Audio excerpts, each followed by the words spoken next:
Good morning.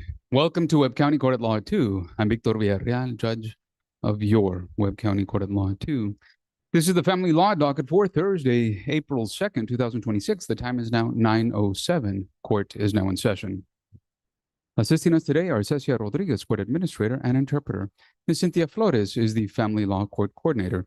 Video conference co-hosts this morning include Mr. Lopez, Ms. Noriega, Ms. Cuellar, Mr. Hernandez. These proceedings are being electronically recorded. Everyone is instructed not to record any portion of these proceedings. Only a court reporter may provide the official record. As with all proceedings, violation of these instructions are subject to contempt hearings. If you're joining us online, you're instructed to act as though you were in court because you are in court. The rule here is simple. If you would not do it in person, don't do it online. For example, do not operate a motor vehicle. There is no smoking, no chewing gum. Wear appropriate clothing, and always exercise proper courtroom decorum. The court will now call the cases in the order of appearance of counsel, first those in person, and then those online, as measured by your login times. Ms. Flores. First in person is Attorney Elisa Mar Soto, page 5, number 14. Laura Mónica de la Garza, José Manuel Valdez versus Gilbert Eric Reina, call number 2025 FLK 1395C3. Good morning, Ms. Soto. Court marks you present in person. Inaudible. Good morning, Your Honor. Welcome to court. The court marks you present in person. Ms. Soto, Laura Garza, Jose Valdez, Gilbert Reina. If you're present, please step forward. If you're online, please speak up. All right, Ms. Soto. Your Honor, I did file the motion for continuance. The case was set by the court for a docket control conference. I was not able to confer with Mr. Gilbert Reina, but he should have received notice through the e-filing service. It's a first setting. The request is well taken. Ms. Flores, give us another docket control in 30 to 45, please. May 19th at 2 p.m. Anything else on this case? Just one note, Your Honor, you did request that I file a order for appointment of guardian ad litem. That was already done this week. Please print out when available, Ms. Flores, and leave it in the court's packet for review and signature. Yes, Your Honor. All right. Next page. Page 8, number 21. Michelle Yvette Gonzalez versus Jose Gonzalez, call number 2021 FLA 2002C3. Court marks Ms. Soto, present in person. Michelle Gonzalez, Jose Gonzalez. Any other persons present?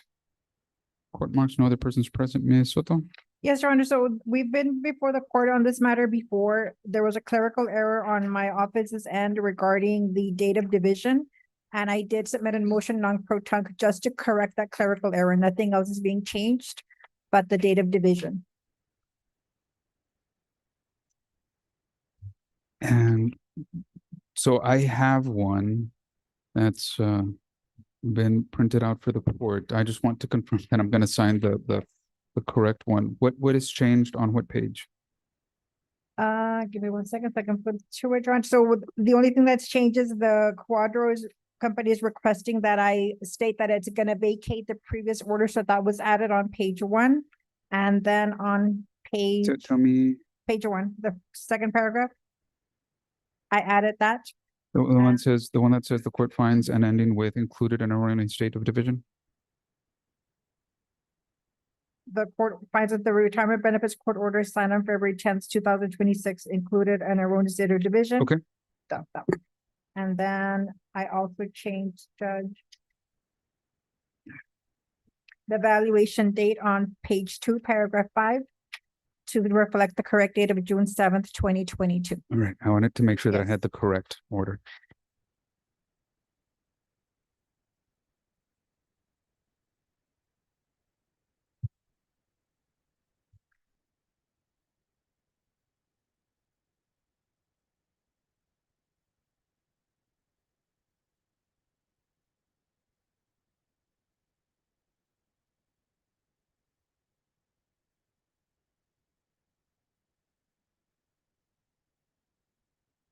Court has received, reviewed, and considered that order on retirement benefits court order. The court has signed it and is tendering the original to the clerk's office. Anything else on this case? That's all I had, Your Honor. It's good to see you. Thank Have a very great day. much. Thank you, Judge. Next case in person is Attorney Brenda Anderson, page 1, number 2, and page 2, number 3. Two cases, companion cases, Vanessa Medina versus Isar Conrado Medina Jr., cause number 2021 FLA 1017C3 and 2026 FLA 26C3. Court marks Ms. Anderson present in person. Mr. Arce is also present in person. Good morning to both. Good morning. Vanessa Medina, Isar Medina Jr., are you present? Court marks neither person present. Counsel? Your Honor, I have submitted an agreed motion for continuance on this matter, Judge. I had spoken to Ms. Anderson prior, Your Honor, my client was unavailable. She was taking I think a state nursing exam today, Judge. I included that information in the affidavit. So we're just asking for another date, Your Honor. I believe in this matter, just in way of background, there's two companion cases, or there's a companion case to this one, Judge. And that one should have been the first setting. Yeah. That's my understanding. Well, several things, and I just want to make sure we get this right procedure. I mean, it's going to be granted, but I want the record to reflect accuracy in both on both docket sheets. So the 2026 is a. Oh, have they been consolidated? No, Your Honor. The reason I ask is so the 2026 case is a divorce, but the 2021 case is a SAPSR. So the SAPSR gets consumed into the divorce. You're asking for a continuance on the divorce. Did you file? Are you attorney of record on the SAPSR? I believe the 2021 case is a modification, is my understanding. Yes, of a prior divorce. So the plan had been that the new divorce was going to be non-suited. But we're still working out, I guess whether that's gonna occur or not. The parties, what happened was that the parties were divorced in 2022, but remained living together In what case? in the original divorce. You mean In the 2021 2021 adjudicated divorce. 2022? Got it. Yes, the 2021 SAPSR is a modification that I filed of the original divorce. So wife is or may be alleging that there is a new marriage. My client is contesting that there is a new marriage. So we were working that out. There was a chance that the new petition for divorce would be non-suited, and the issues regarding the children would be resolved in the modification of the original divorce decree. Every case is different, and this one is certainly is. Yes, and of course, our allegations were, Judge, that there was a new marriage consummated after that first divorce. But there's a couple of issues that popped up, Your Honor, during the investigation of this case, and myself and Mrs. Anderson have been trying to work those out, iron those out. So hopefully just come to one resolution that would handle all issues in both cases, Judge, basically. Understood. Well taken. For sitting on both. So how much time are you requesting, Mr. Arce?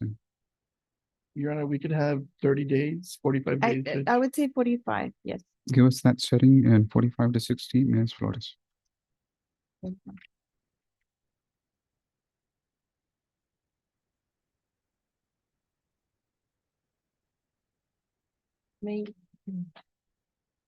June 2nd at 2 p.m. All right. Well taken in all fronts. Any other cases for Ms. Anderson or Mr. Arce? Yes, Ms. Anderson, page 4, number 10. I also have one, but I'll wait. Down the line. Thank you. This is Maria Teresa Cadena versus Rolando Cadena, cause number 2025 FLB 1347C3. Court marks Ms. Anderson present in person, Mrs. Cotto present participating by video conference. Good morning. Good morning, Judge. Maria Teresa Cadena, Rolando Cadena, if you're present, please step forward or speak up. I don't believe my client is logged on. Court marks all the persons. Neither is mine, Judge. Counsel, go ahead. We submitted, Judge, a proposed Rule 11 with all of the terms finalizing this divorce. I want to say that the court has already signed it, so we just need an entry date, and we'll submit affidavits of prove-ups. Well taken. Court signed that That is settlement offer March 24th. So give us an orders due date, please, Ms. Flores.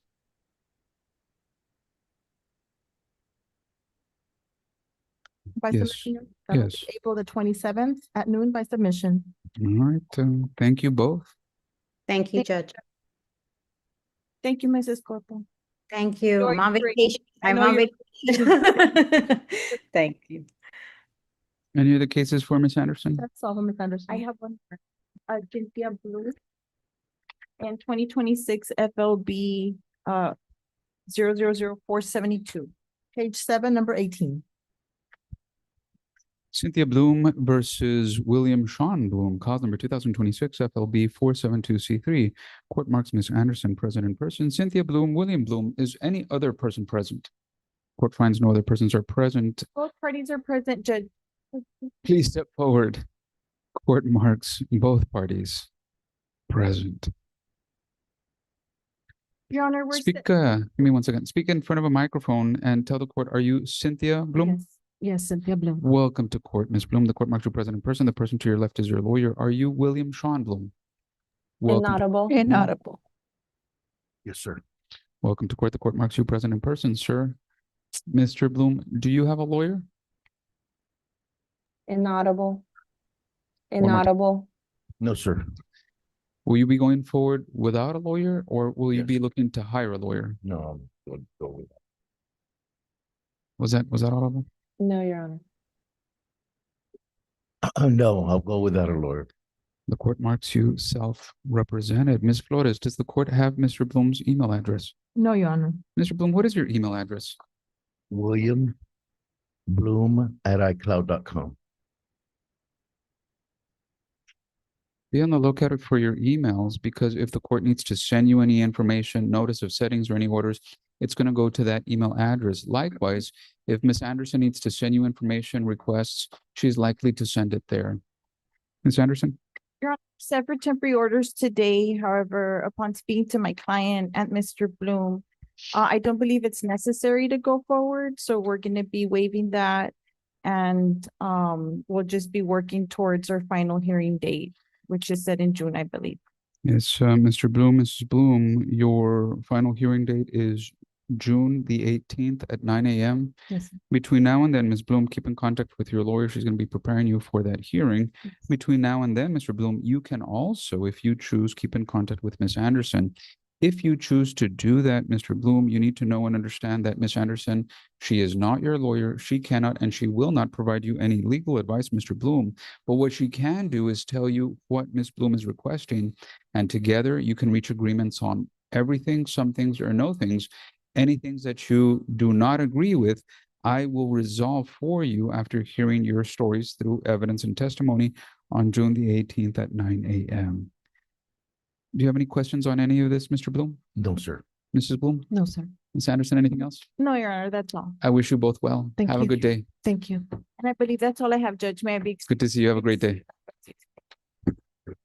Yes, Your Honor, Attorney Maria Elena Morales, page 6, number 17. Blanca Escamilla Ramirez versus Gilardo de Jesus Ramirez, cause number 2026 FLB 50C3. Court marks Ms. Morales present in person. Mr. Garcia, Juan Garcia, are you present? Court marks Mr. Garcia not present.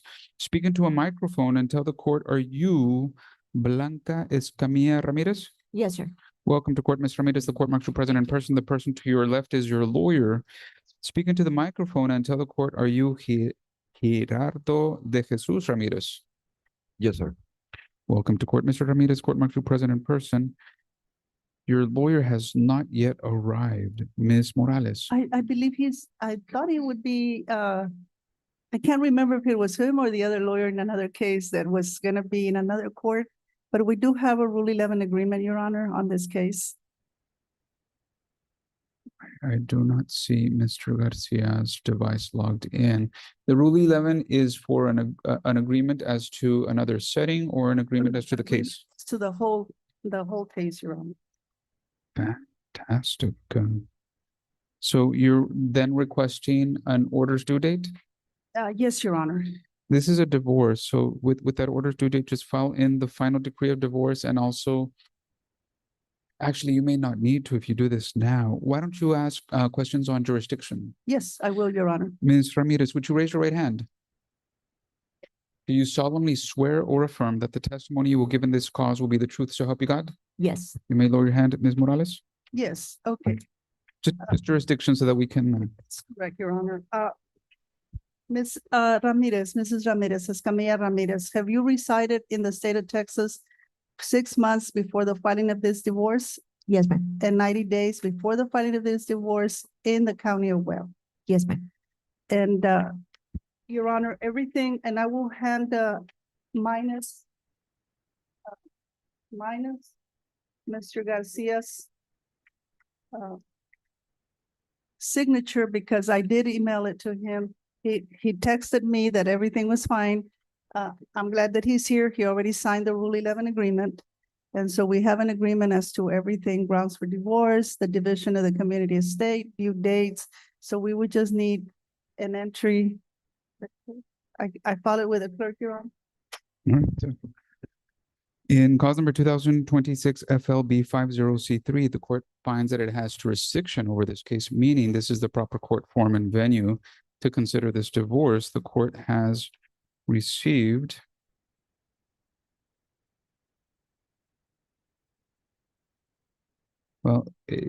it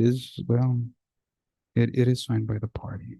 All right, the court sees that there is a valid and enforceable Rule 11 agreement. The court is tendering the original as handed to the clerk's office for filing.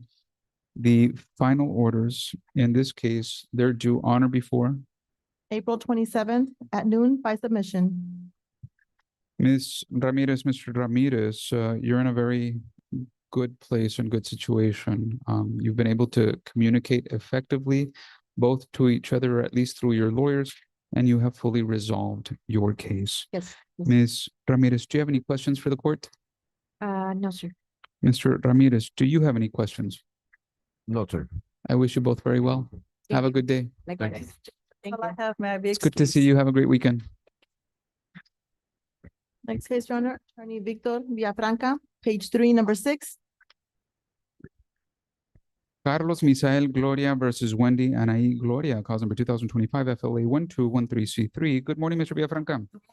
Court Martial present in person. I thought I saw Mr. Martinez King. They're still in the back conferring, Judge. Looks like we're probably gonna have an agreement.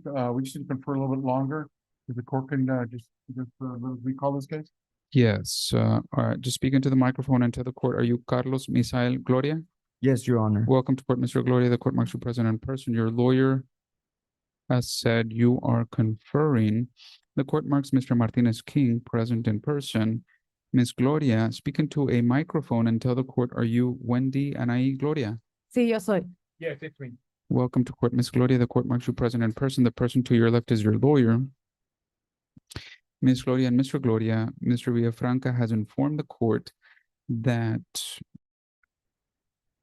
he and Mr. Martinez are conferring on your case. I'm going to give them some time to continue talking to each other and both of you to your attorneys, and I'll call your case momentarily. Stand by. Thank you, Your Honor. Thank you. Gracias. Thank you. Next case, Attorney Melissa Saldaña, page 5, number 12. Carlos Eduardo Berra Sr. versus Blanca Perales, cause number 2025 FLI 1487C3. Good morning, Ms. Saldaña. Morning, Your Honor. Court martial present in person. Ms. Maddox, are you present? Court marks Attorney Maddox not present, and court marks Ms. Catherine Garcia present by video conference on behalf of the Attorney General's office. Carlos Berra Blanca Perales. Any parties present? I'm present, Your Honor. Welcome to court, sir. Are you Carlos Eduardo Berra Sr.? Yes, Your Honor. The court martial present, you're participating by video conference. As you can see and hear from your device, your lawyer is present in person. Once more, Blanca Perales, are you present? Court finds Ms. Perales not present. Ms. Saldaña, go ahead. Yes, Your Honor. I conferred with Ms. Maddox and we filed a pretrial guideline order setting the dates for the trial date, the pre-trial conference, etc.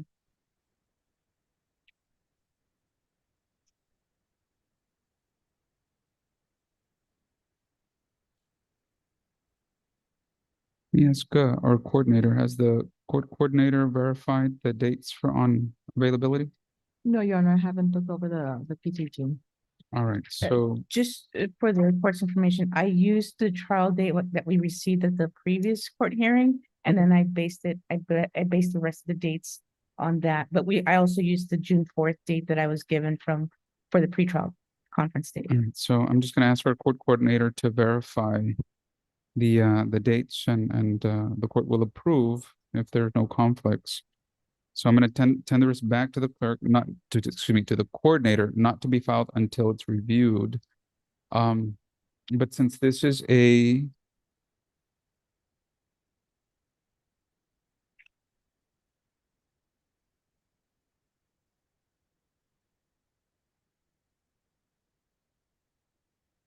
well, I see that the trial date and the pretrial date are already set, and this just, so I think the dates are fine. All the others are just, pleading deadlines. Yeah, no, so it is approved outright.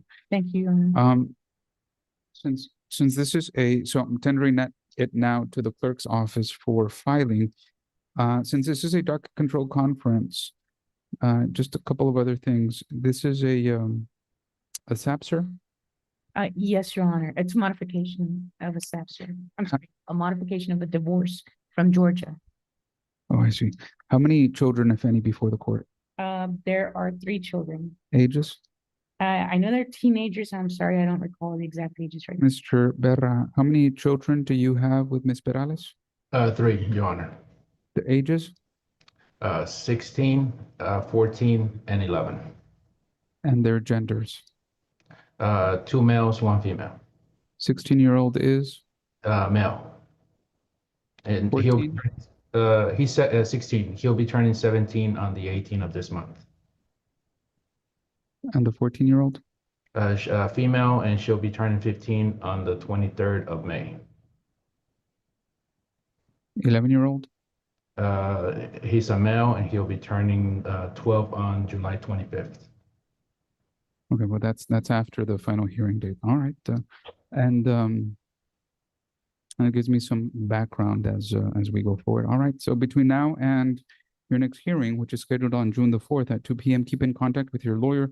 Ms. Perales will do the same. At this time, Mr. Berra, do you have any questions for the court? No, Your Honor. Ms. Garcia, anything to add? All right, No, Your Honor, not for the AG's office. Thank you.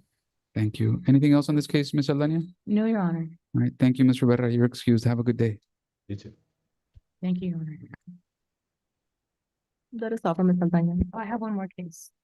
I filed a motion for continuance for Yvette Josephine Vasquez. That's Fernando Vasquez versus Yvette Josephine Vasquez, 2003 CBG. Page 1, number 1. This is Fernando Vasquez versus Yvette Josephine Vasquez, cause number 2003 CVG 1233C3. Ms. Alania, are you coming in for Ms. Vasquez? Yes, Your Honor. I filed a motion for continuance after. Give me one second. All right, so Ms. Saldana has filed into the case. She is present by video excuse me, she's present in person. Good morning, Ms. Rubio. Good morning, Judge. How are you? Very good, thank you. Court marks you present and participating by video conference.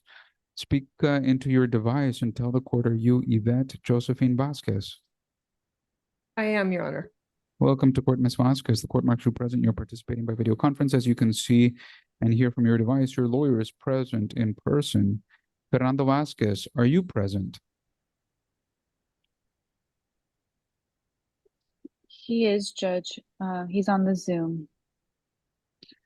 Mr. Vasquez, I see that you have a device logged in. I'm asking that you unmute your device and you start your video, and the court is making that request electronically now.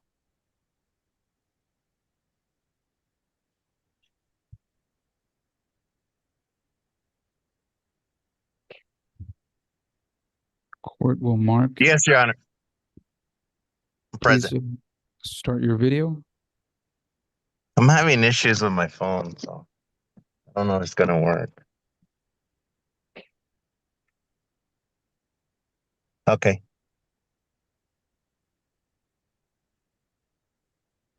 Present.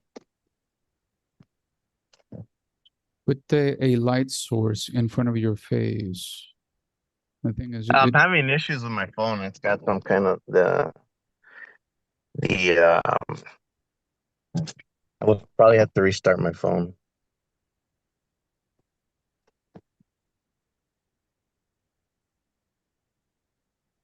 There we go. you look fine now. Just put the there you are. Perfect. Are you Fernando Vasquez? Yes, I'm in my vehicle too, so. As long as you're not driving, that is okay. Yeah, I pulled over. I pulled over and parked. Mr. Vasquez, the court marks you present. You're participating by video conference. Just put the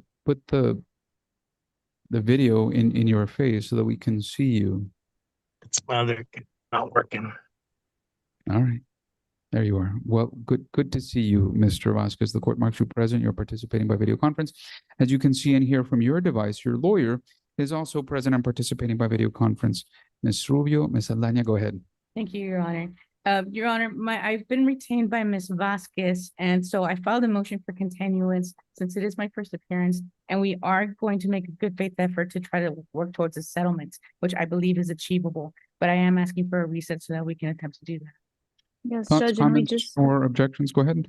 yes, we just respectfully object, Judge. Mr. Edward Maddox stood in for me at the last setting. As the court's well aware, I've been on maternity leave.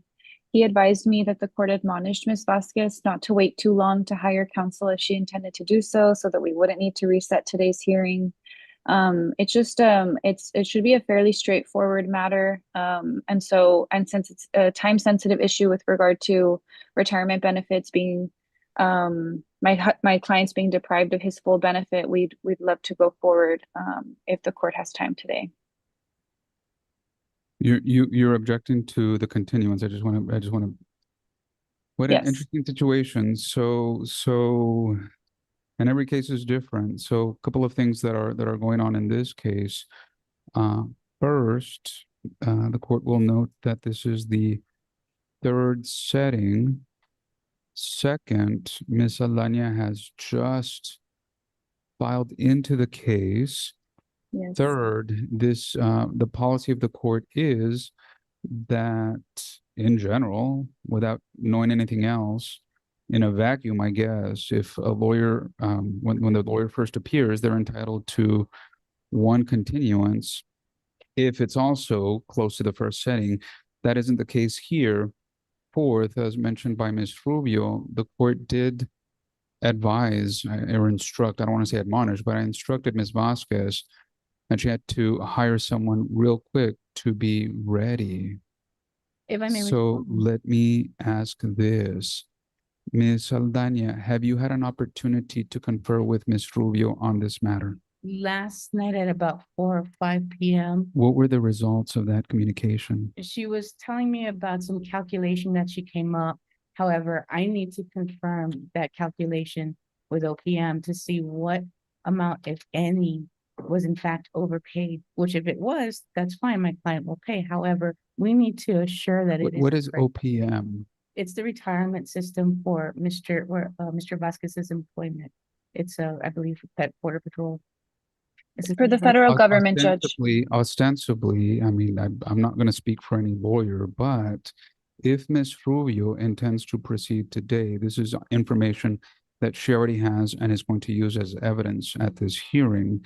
If that's true, then Ms. Rubio, can you just share that with Ms. Saldana, and perhaps you can ostensibly reach the same conclusion, whatever it is? Your Honor, before that, Ms. Rubio, for her client, asked for 2 resets, the first 2 resets. And so it's really, what's good for the goose is good for the gander. So since she was allowed 2 resets, my client should at least be allowed 1 reset. This is the very first reset that she is requesting.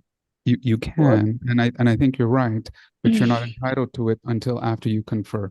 Go talk, and this is the second matter on today's contested docket. Well, Talk to each other, Judge, exchange if I- information. Stand by. Okay. Thank you, Your Honor. Thank you. Next case, Attorney Ana Karen Garza, page 7, number 19. Shelby Garcia versus Fermin Mancia Jr., cause number 2026 FLE 24C3. Court marks Ms. Ana Karen Garza present in person. Mr. Arce also present in person. Ms. Catherine Garcia, present by video conference. Good morning to all. Good morning, Your Honor. I believe my client, Mr. Mancia, should be on Zoom. Shelby Garcia, Fermin Mancia, are you present? If you're present in person, step forward. If you are present by video conference, speak up, please. Ms. Garcia is present, Your Honor. Speak into a microphone and tell the court, are you Shelby Garcia? Yes, Your Honor. Welcome to court, Ms. Garcia. The court marks you present in person. The person to your right is your lawyer. One more time, Fermin Mancia, are you present? I don't see his device logged in. Court marks Mr. Mancia not present. Ms. Garza, Mr. Arce, what is the announcement? Your Honor, we had filed an unopposed motion for continuance on this matter. Judge. Opposed? Unopposed, Your Honor. Unopposed, okay. Yes, Your Honor. I conferred with Ms. Garza. Judge, we were going to go forward and we had a witness that was unavailable, Judge. I explained that to counsel and we're just asking for a continuance, Judge. This is the first time that this is set for a trial setting, Your Honor. I don't believe that we've had any other settings prior to today. Ms. Garza? Yes, Judge, that is correct. There is no objection on my end for the continuance. Ms. Garcia? And Your Honor, for the AG's office, we were not served or noticed with this hearing. There is an underlying SAPSR order, and we are not opposed to a continuance so that we can file an answer in this case. Sure. Mr. Arce, Ms. Garza, the request is well taken. It's the first setting, it's agreed to, and Ms. Garcia could object, but she isn't, and just please serve her with any documents that you've already filed. And I'll check, Judge. I thought that she had gotten e-served through but I'll go ahead and verify. Judge. Not a problem. Well taken. Ms. Flores, give us another setting, please. How much time, Your Honor? 45 to 60. June 4th at 10 p.m. Ms. Garcia, Ms. Shelby Garcia, do you have any questions for the court? No, Your Honor. Between now and June the 4th, keep in contact with your lawyer. Mr. Mancia will do the same thing. I look forward to hearing your case on June the 4th. Anything else, Mr. Arce, Ms. Garza, or Ms. Garcia? Your Honor, that's all I had. My big excuse. No, Judge, that's all I have. It's good to see you both. Have a great day. Thank you. Your Honor, you said, was that 2 p.m.? Yes, ma'am. June the 4th at 2 p.m. Thank you. Thank you.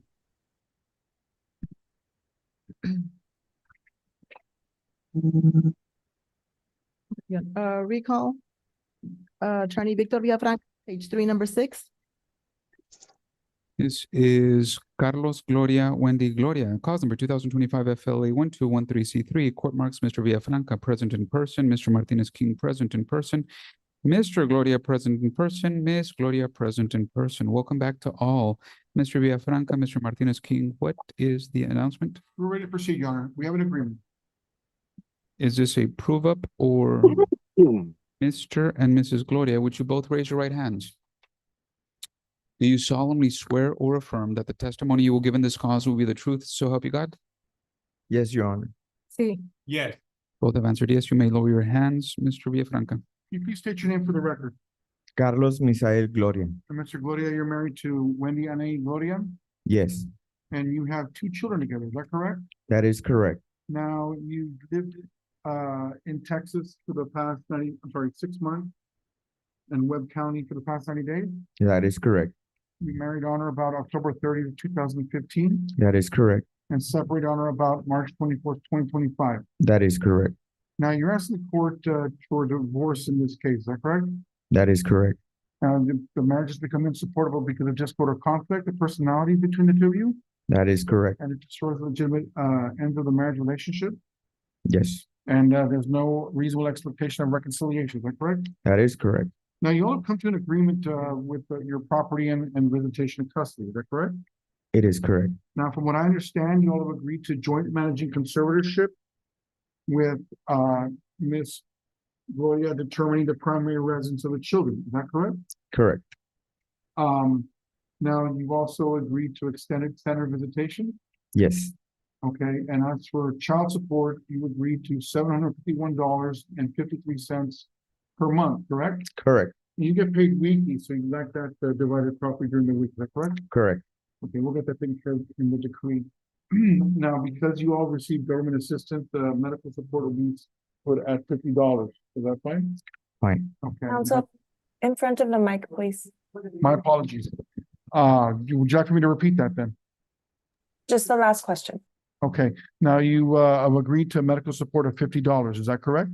It is correct. Okay, now the child support, you agreed for it to begin on April the 1st of 2026, is that correct? Correct. Meaning you owe her right now $751.53, correct? Correct. And you've agreed to pay that today to her? Yes. Okay. Now, as for property, you agreed that she keep the Mitsubishi Outlander, the 2022 Mitsubishi Outlander, correct? Correct. It's paid for, is that correct? Yes. Okay, and as for furniture, you agree that she can take essentially what she wants out of there? Yes. Okay, including the furniture for the children, is that correct? Correct. Okay. Now, as for the home located at 416 Concepcion Drive here in Laredo, you've agreed to that you would keep the home. However, you must refinance in 90 days. Is that correct? Yes. And that's in order to pay for her 50% interest in the property. It is correct. Now, you all also have a house in Nuevo Laredo. Is that correct? Correct. The both of you will have agreed to sell that property and divide the proceeds 50-50. Is that correct? Correct. Now, as for this agreement, for the joint managing conservatorship, you believe, and the child support, you believe it's in the best interest of your children. It is correct. Okay, did I leave anything out? No. You know, that's all we have, my client. Cross-examination, Mr. Martinez King. No question. Any questions for your client? Just the jurisdictional stuff. Go ahead. Ms. Gloria, you've been living in Texas for the past 6 months and resident of this county for the preceding 90 days? Sí. Yes. And just to confirm, you heard the agreement that Mr. Villafranca advised about. You are in agreement with that as well? Sí. Yeah. And are you asking the court to change your last name to your maiden name? Sí, quiero que cambien mi nombre. Yes, I want to change my name. What is your maiden name? Wendy Anaí Solimar Cifuentes Contreras. Wendy, Anaí, Solimar, Fuentes, Cifuentes Cifuentes, Contreras. Contreras. Okay. And you believe that that it is fair and equitable division of the community property and debt? Sí. Yes. And you believe the items regarding your children are in the best interest of your children? Sí. Yes. I pass the witness. Anything else from any person? No, Your Honor, no question. Ms. Gloria, in your case, cause number 2025 FLA 1213C3, the court hereby finds that it has jurisdiction over your case, meaning this is the proper court forum and to consider your divorce. The court finds that he entered into marriage on the 30th day of October 2015, but you stopped living together as husband and wife in March 24th of 2025. The court finds that your marriage has become insupportable because of a discord or a conflict of personalities that destroys the legitimate ends of the marriage relationship. The court finds that there were 2 children born in the marriage. No other children were born, adopted, or are expected. The court finds that you have an agreement regarding your children, regarding possession, access, visitation, child support, and so forth. The court hereby adopts your agreement and finds that it is in the best interest of your 2 children. Both of you are hereby appointed joint managing conservators, which means both of you have the same rights, duties, responsibilities, and obligations over your children, except that you, Ms. Gloria, will have the exclusive right to determine their residence. The court finds that you have an agreement regarding the division of your property. The court hereby adopts and approves your agreement in full and finds that it is a just and right division. The court hereby changes your name, Ms. Gloria, to Wendy Anaí Solimar Cifuentes Contreras. And at this time, Mr. Gloria and Ms. Contreras, the court finds that there is no reasonable expectation of reconciliation, and the court hereby renders and pronounces you divorced. These are the orders of the court, and the orders are due to the court on or before April 27th at noon by submission. Anything else on this case, Mr. Villafranca? No, Your Honor. Mr. Martinez King? No, Judge. Do you have any questions for the court, Mr. Gloria? For the payment, do I need to give it to her personally or in front of his? Neither. You should pause and give that money to the Attorney General's office.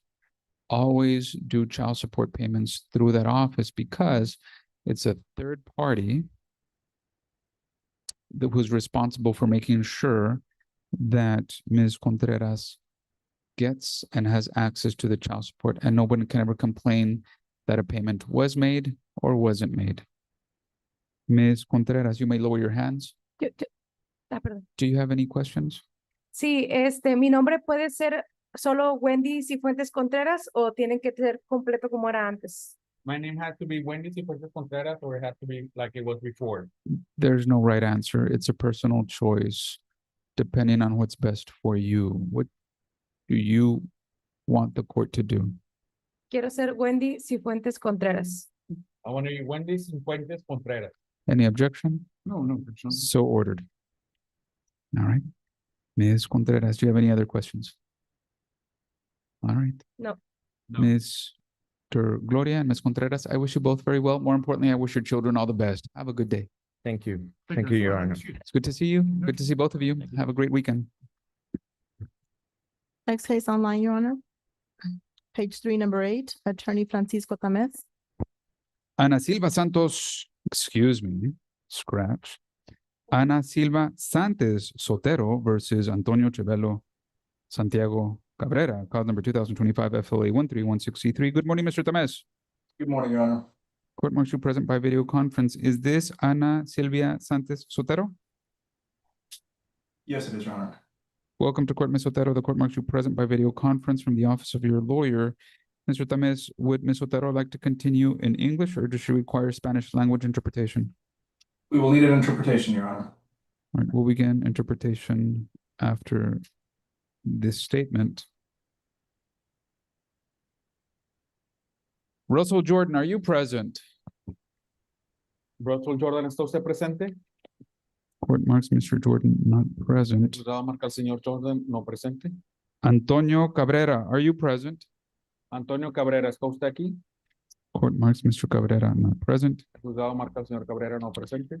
Joey Tellez, are you present? Joey Tellez, ¿está usted presente? Court marks Mr. Tellez not present. Señor, marcamos al señor Tellez no presente.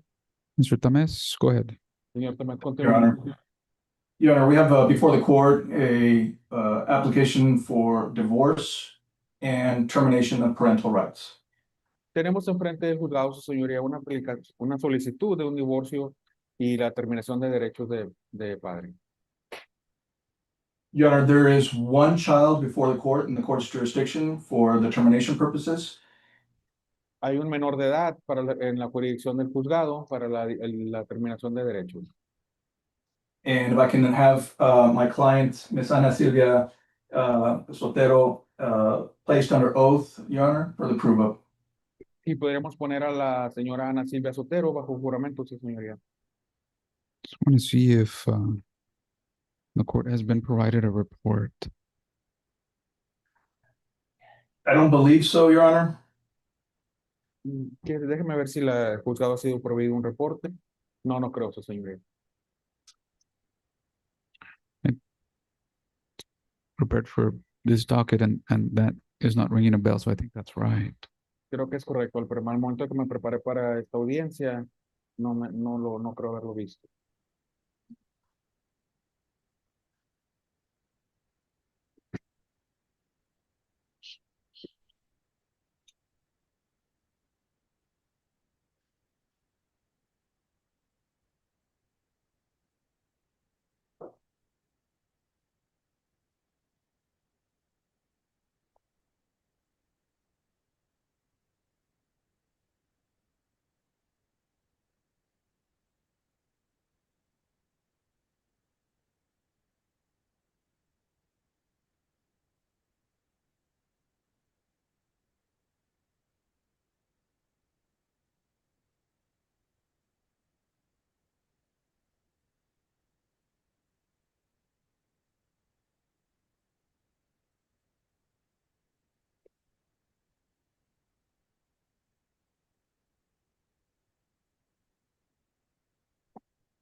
Your Honor, I do know that Mr. Tellez did interview the mother. And if we can text him, I can get off on the phone to text him to see if he can make an appearance. The other thing I would suggest is taking the testimony, starting the trial, and then rendering final decision based on the report if the judge feels that it needs additional recommendation of the ad litem. Lo que podríamos hacer es, podría tratar de comunicarme con el señor Telles, mandarle un mensaje por texto y la corte, o continuar con el juicio y el juzgado ya tendría la última determinación.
I see, Mr. Tamez. I was going to proceed if the appointment had been made a while back, and it has. Señor, también se iba a continuar si la asignación había sido hecha tiempo atrás y así fue.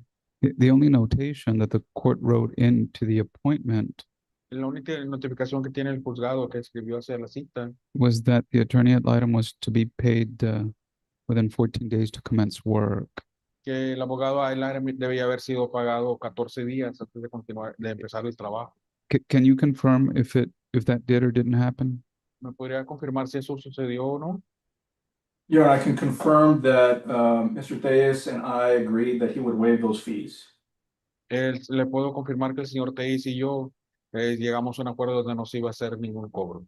All right, then there's been sufficient time to do the work. Entonces ya hubo suficiente tiempo para hacer el trabajo. There is no opposition. We will proceed. No hay ninguna oposición, vamos a continuar. Ms. Sotero, would you raise your right hand? Señor Sotero, ¿podría levantar su mano derecha?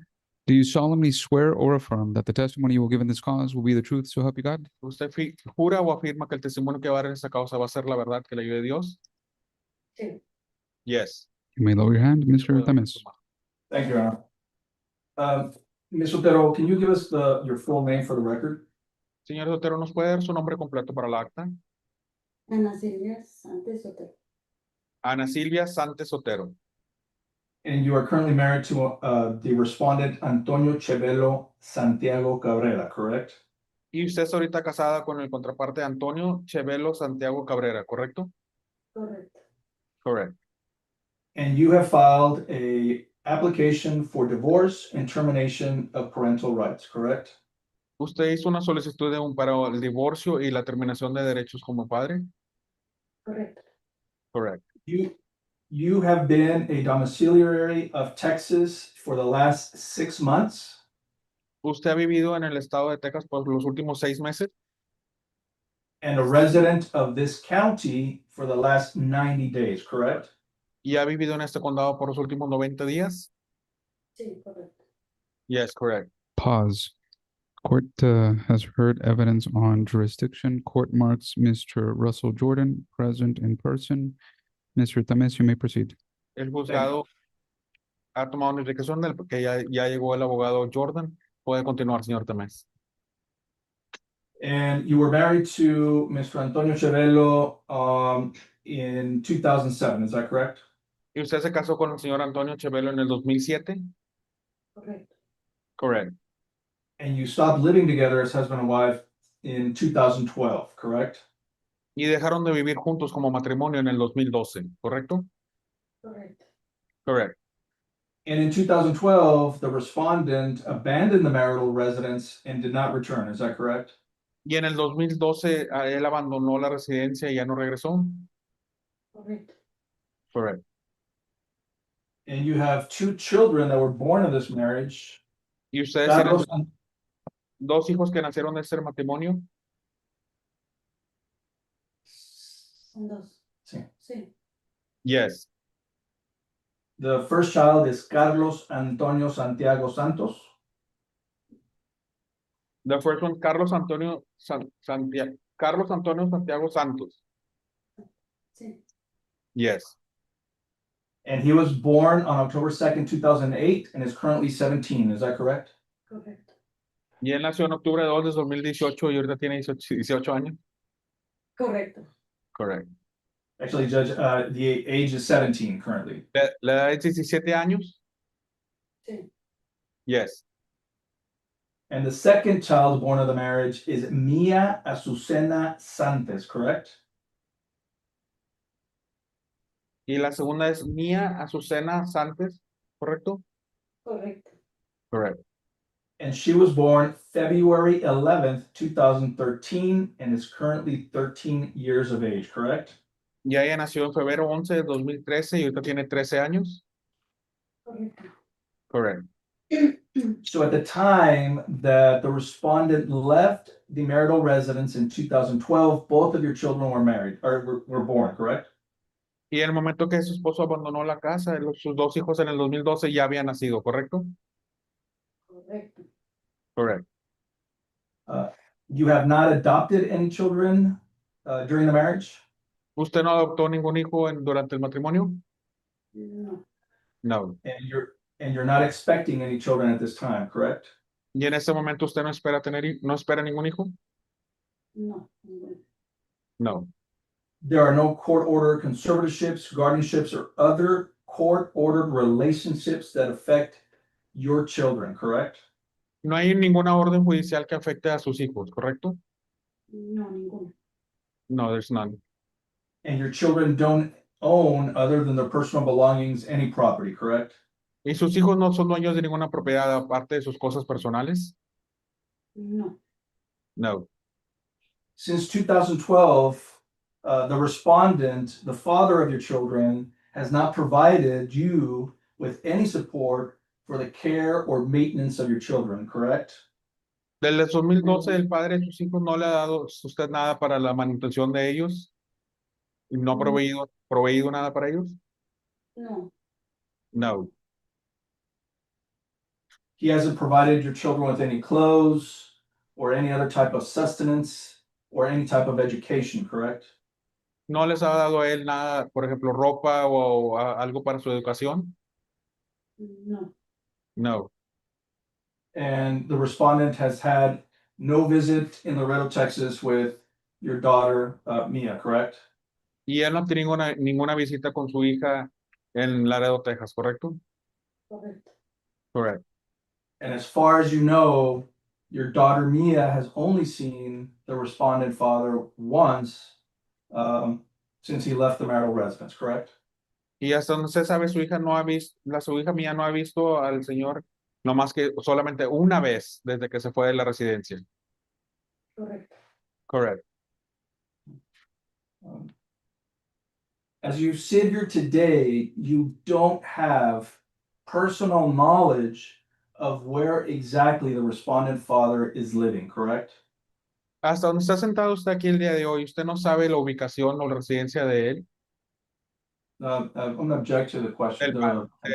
Del padre. I'm gonna object to the translation. Let me repeat the question, Judge. Go ahead. As you sit here today, you do not have direct personal knowledge of where the respondent father lives, correct?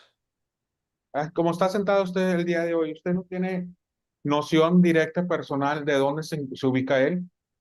No. No.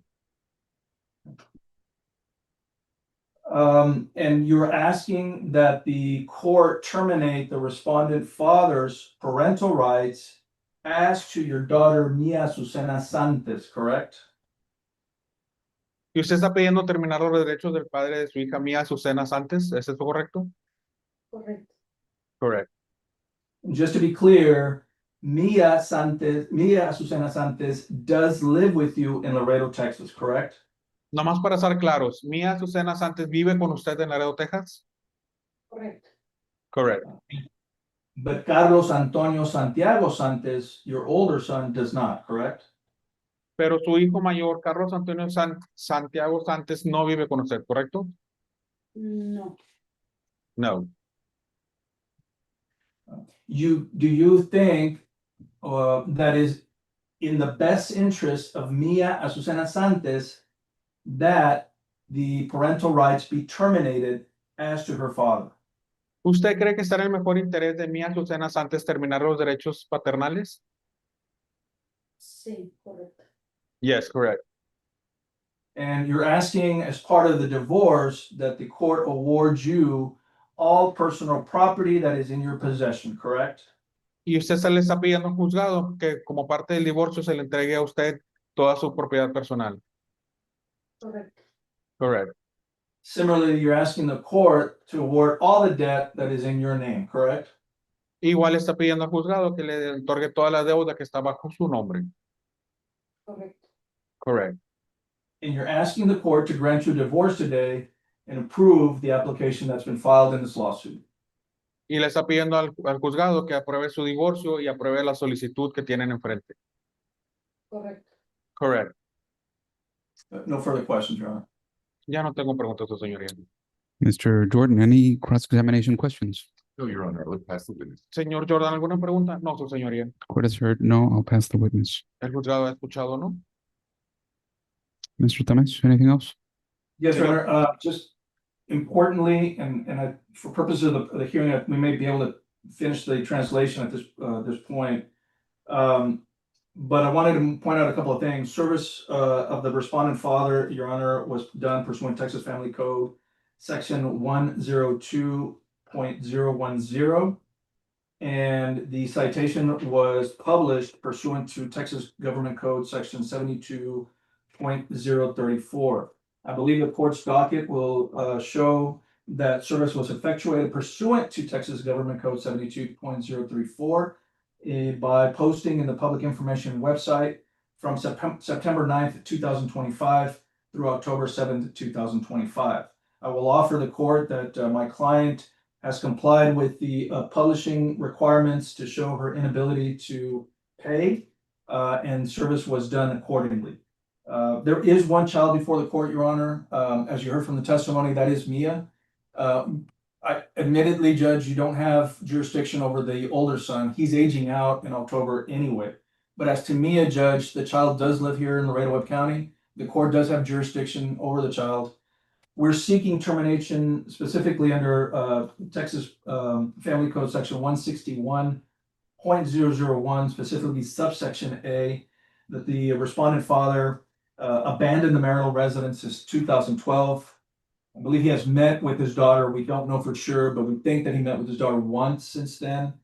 But he has failed to support in accordance with his ability during a period of 1 year or more since and within 6 months of the filing of this application for termination. Termination can also be sought and had, and I think it's warranted under section 161.001 subsection C. And that the father left the child, Mia, in the possession of another without providing for her needs. And so based on those grounds, Judge, we ask that the termination as to Mia be terminated and that the divorce be granted today to my client and the respondent father. Mr. Jordan, thoughts, comments, questions, objections, or closing statements? Your Honor, Into a microphone, please. I'm sorry, Your Honor, It's okay. maybe I can approach here. Yes, sir. Ability of locating respondent some time ago, I have conducted multiple searches in an effort to locate his whereabouts. I have been unsuccessful, Your Honor. I conducted a search of the internet, generally social media platforms such as Facebook, Instagram, MySpace. And Your Honor, they were negative, Your Honor. I also searched tax rolls here in Webb County and it got no hit. I also searched the TDCJ inmate locator. I did not find him in any prison system here in Texas. I also searched the federal inmate locator system, and I got no hit there, Your Honor. I haven't found any evidence of any sort of deportation proceeding or anything like that, Your Honor. So I have not been able to locate the respondent, Your Honor, after conducting a very diligent search. All right. Anything else from any person on this case? Yeah, the only other thing is, obviously, the father was appointed an ad litem, and from the representations made by counsel, he's done a thorough search. I would ask Mr. Jordan if he has some fees that he would like to offer to the court to be paid by the petitioner. I think that's only fair given the services that he's provided. Mr. Jordan? I'd ask the court to award me, say, 500 for my services, sir. I think that would be a fair number. Response or objection, Mr. Tames? No objection, Your Honor. All right, If we can give it, be given at least 30 days to pay that, I would appreciate it. Mr. Jordan? That would be perfectly fine, Your Honor. In cause number 2025 FLA 1316C3, the court finds that it has jurisdiction over this case, and the court takes judicial notice in the entire case file, including the service as effectuated pursuant to the Texas Family Code on respondent Antonio Chabelo Santiago Cabrera. The court has now had the benefit of hearing the testimony of petitioner Ana Silva Santos Sotero. The court finds that the parties were married in 2007 but stopped living together in 2012. The court finds that the marriage has become insupportable due to a disorderly conflict of personalities that destroys the legitimate ends of the marriage relationship. The court finds that there were 2 children born in the marriage. No other children were born, adopted, or are expected. The court finds that Ms. Cabrera has made requests regarding the division of property. The court hereby adopts and approves her request and finds that that is a fair, just, and reasonable and just and right division of the marital property. Regarding, and the court finds at this time that there is no reasonable expectation of reconciliation, and the court hereby renders and pronounces the parties divorced. Regarding the other request, the court finds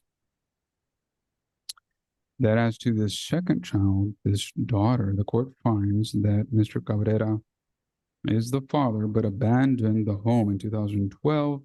The court finds that since that time, he has had no contact with this child and has not provided any meaningful or otherwise support for this child.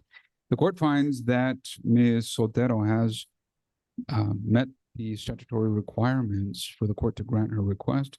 The court hereby terminates the rights, the parental rights of Antonio Chabelo Santiago Cabrera over Mia, and finds that that is in her best interest.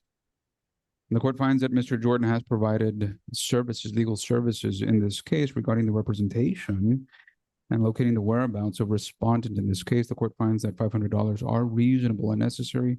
They are ordered, paid to him within 30 days.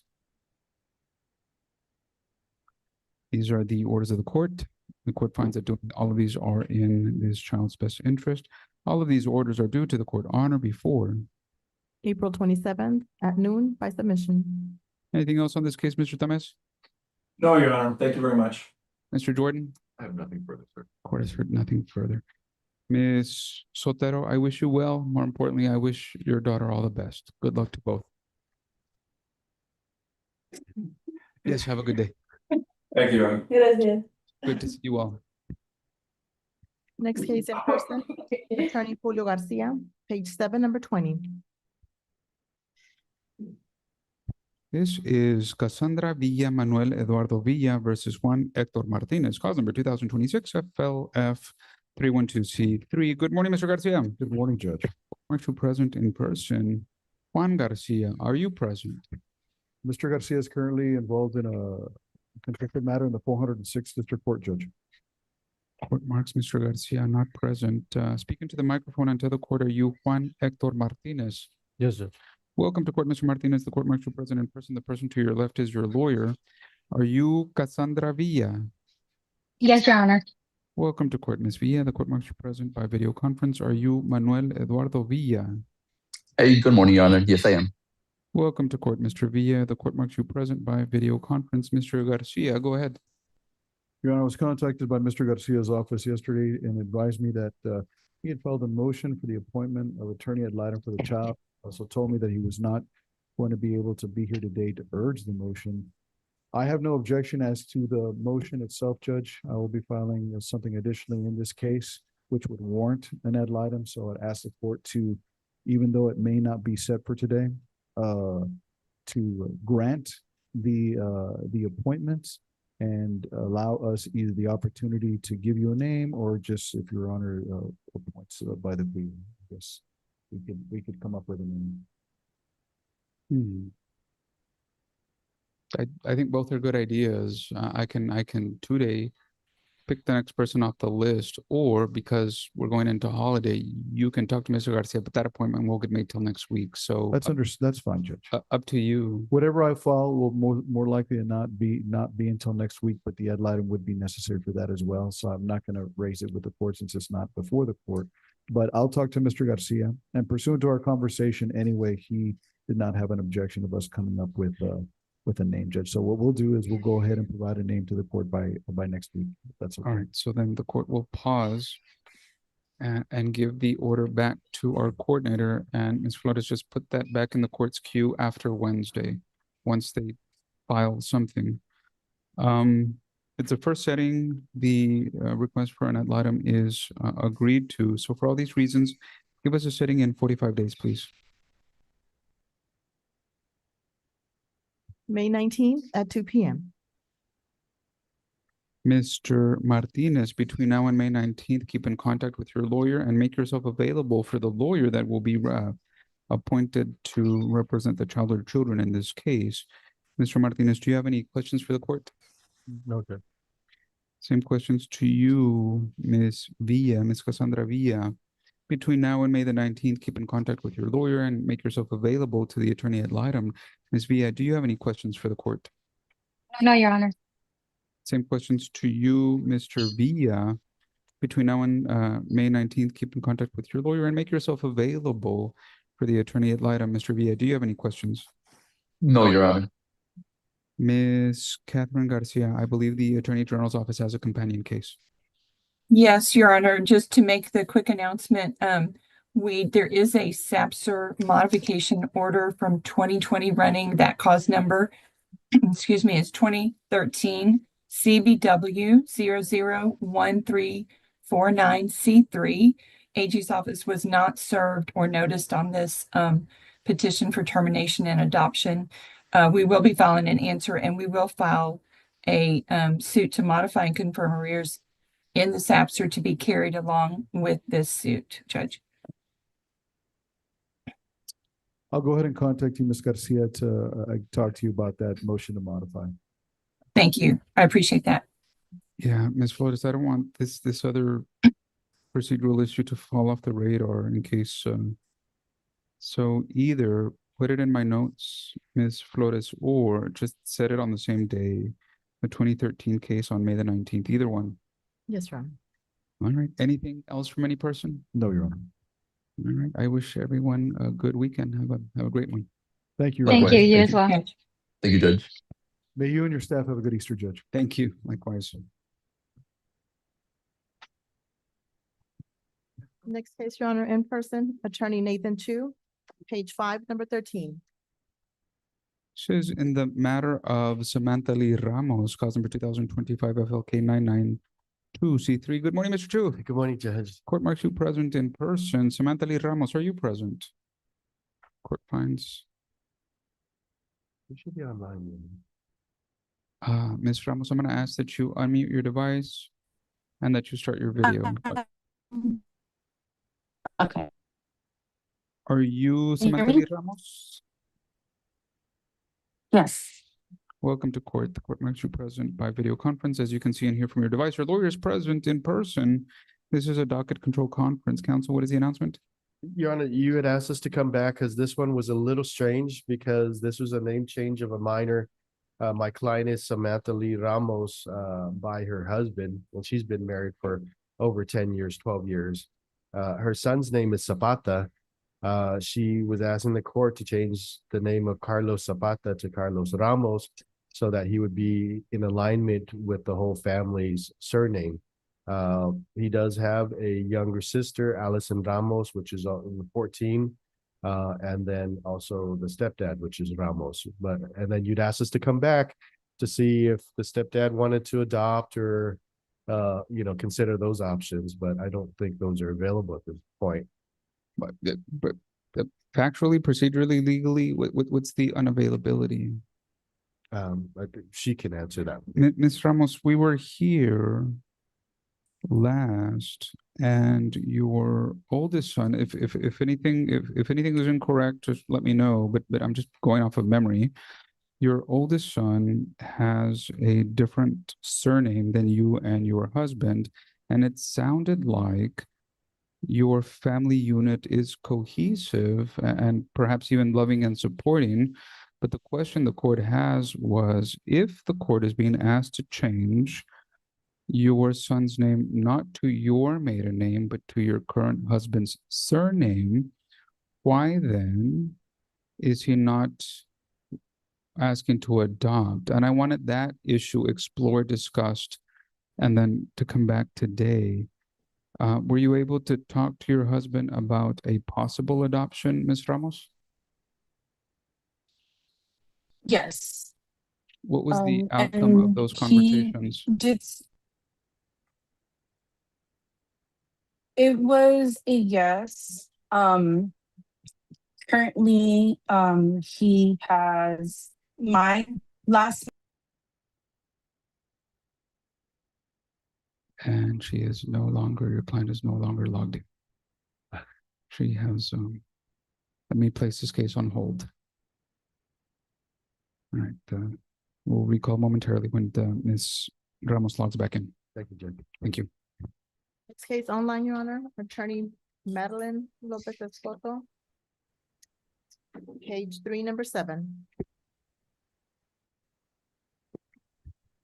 Joshua Sass versus Cynthia Pacheco Martinez, cause number 2025 FLA 1305C3. Court marks Mrs. Escoto present by video conference. Ms. Catherine Garcia also present by video conference. Good morning to both.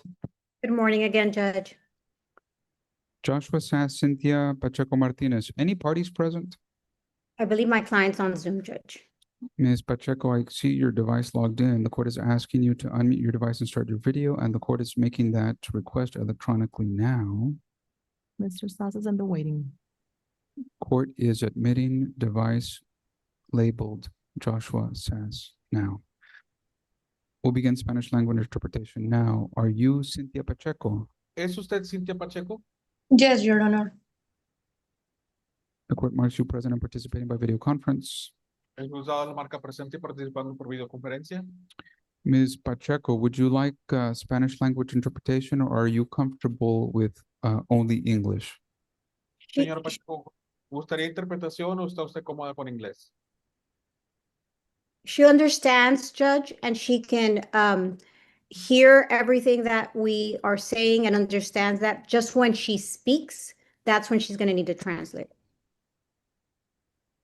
All right, so the request is translation only for responses. Are you Joshua Sass? Yes, sir. Welcome to court, Mr. Sass. The court marks you present in person. Excuse me, the court marks you present by video conference. Mr. Sass. Yes, sir. Yes, sir. I'm sorry. It's okay, Mr. Sass. Do you have a lawyer? No, sir. Are you going forward without a lawyer? Yes, sir.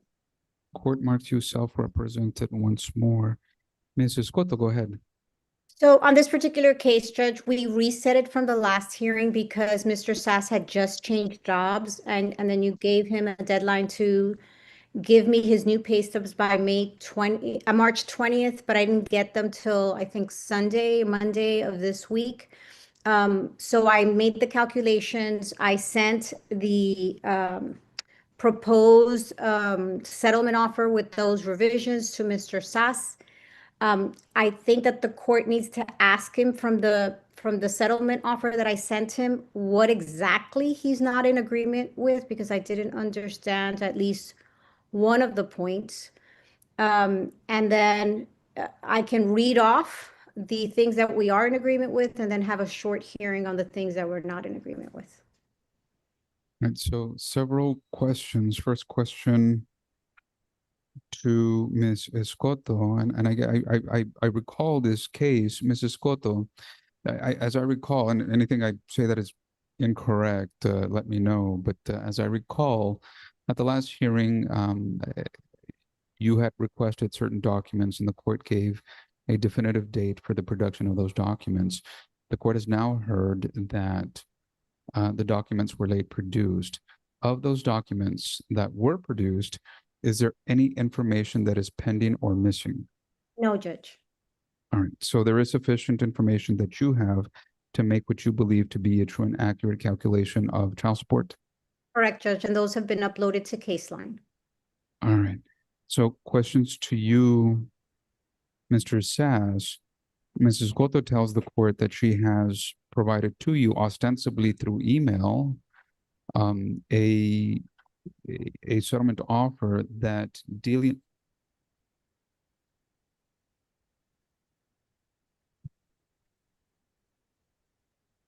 I'm sorry? Sorry, I can't hear I can't hear anything. Give me 1 second.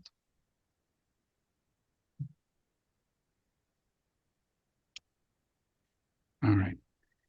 Mr. Sass, Mrs. Cotto says that she sent to you an offer that details all the points that may be agreeable. Have you received that communication? Yes, sir. Have you had an opportunity to review that in detail? Yes, sir. Are there any points that you disagree with? Yes, sir. Tell the court, and the reason I can do this is because Mrs. Cotto has filed the proposal into the record. She did this April 1st, 2026 at 7:55 a.m. So I have this, but tell the court, Mr. Sass, what, if any, provisions you disagree with, because that apprises the court of what is agreed to and what will have to be heard by way of evidence and testimony. Mr. Sass, what provisions are not agreed to? So I'm in agreement with everything except for two things. The first thing is the visitation. I've informed Mrs. Cotto from, I believe, back in January when we went to court that I was in pursuit of shared custody of my daughter. So I mean, the first thing that I obviously disagree with is the visitation hours, or the 16 hours a week that she's proposing for me to spend time with my daughter.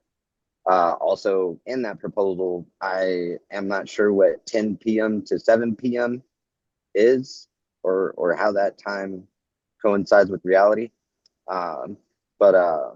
Yeah, obviously I disagree with the times and the visitation.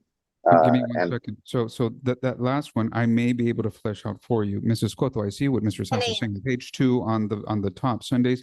Ostensibly, it's a typo, and it should say 10 a.m. to 7 p.m. Correct, Judge. That just makes logical sense to me, Mr. Sass. So knowing that that should say Sundays on the 1st, 3rd, and 5th Sundays of each month, beginning at 10 a.m. to 7 p.m., does that make sense to you now? Right. Absolutely makes sense to me, sir. Is that now agreeable? No. No, sir. Okay, tell the court, well, it doesn't matter because you don't agree to the rest of the visitation. Okay, so at least it's clarified, but not agreed to. All right, so other than the visitation schedule, are there any other provisions in this agreement or proposal that is not agreed to? So the second thing that I guess I'm not agreed to is the $4,000 in attorney fees that Mrs. Cotto is going to charge me to pay, seeing as how I did not hire her, nor does she represent me in this case. Also, a couple lines above that, you know, it clearly states that any debts that me and Ms. Pacheco, you know, incurred after August 25th, those are our own debts. I have paid my lawyer, which was Mr. Garcia, his retainer fee. He withdrew from the case, and that debt was incurred after August 25th. by Ms. Pacheco. So yeah, I disagree to the $4,000 in fees that I owe to Mrs. Cotto. Well, so you don't owe her any fees. This is a proposal ostensibly, and I don't know, you or Ms. Pacheco specifically, or the work that's been done, but ostensibly, without knowing anything else, I would presume that Mrs. Cotto wrote that into the agreement so she doesn't have to prove things up. But you don't have to agree. The court is going to make a decision if it's not agreed to, and it may be approved, it may be disapproved, it may be partially approved or more approved. Impossible to say without a hearing, but I would presume that it's written in to avoid a hearing. That may be necessary in any event because visitation is not agreed to.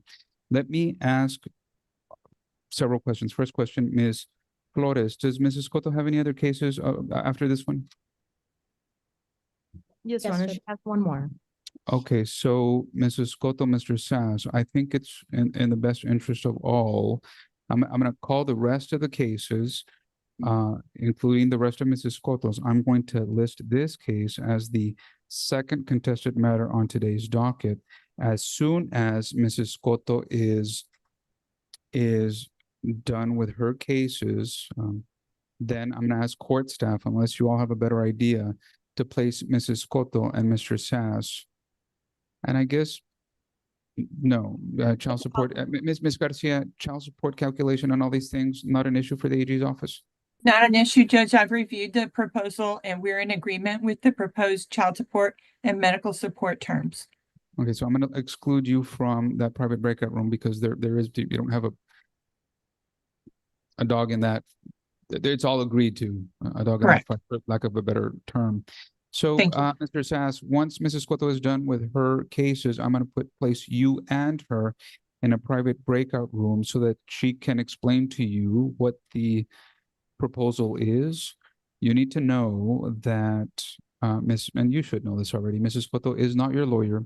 She cannot and she will not provide you any legal advice, but she can tell you what the proposal is and perhaps flesh it out. And what I mean by that is explain certain things and why her client is asking. And together you can reach an agreement on all things, some things, or no things, anything that you both do not fully and finally agree to. I will hear by evidence and testimony momentarily. Do you have a question? Do you have any questions on any of this, Mr. Sass? Negative, sir. All right, stand by, please. Roger. Next case from Mrs. Cotto, page 6, number 16. Juan Arellano Jr. versus Emily Arellano, cause number 2026, FLB 22C3. Court marks Mrs. Cotto, present and participating by video conference. Andres Reyes, Attorney Reyes, are you present? Court marks Mr. Reyes not present. Juan Arellano, Emily Arellano, are you present? Court marks the parties not present. Mrs. Cotto, go ahead. Madeline Escoto for Mr. Arellano, Judge. Mr. Reyes filed a continuance. It's unopposed, even though I had left. It was signed with permission by my office. I had to send him some additional documents yesterday that he was requesting. He texted me this morning if I could urge the continuance for him, and I told him, of course. And so we're just asking for the next available date, Judge. This is a really simple divorce, no children. And now I think with the information I sent him, it should be readily resolved.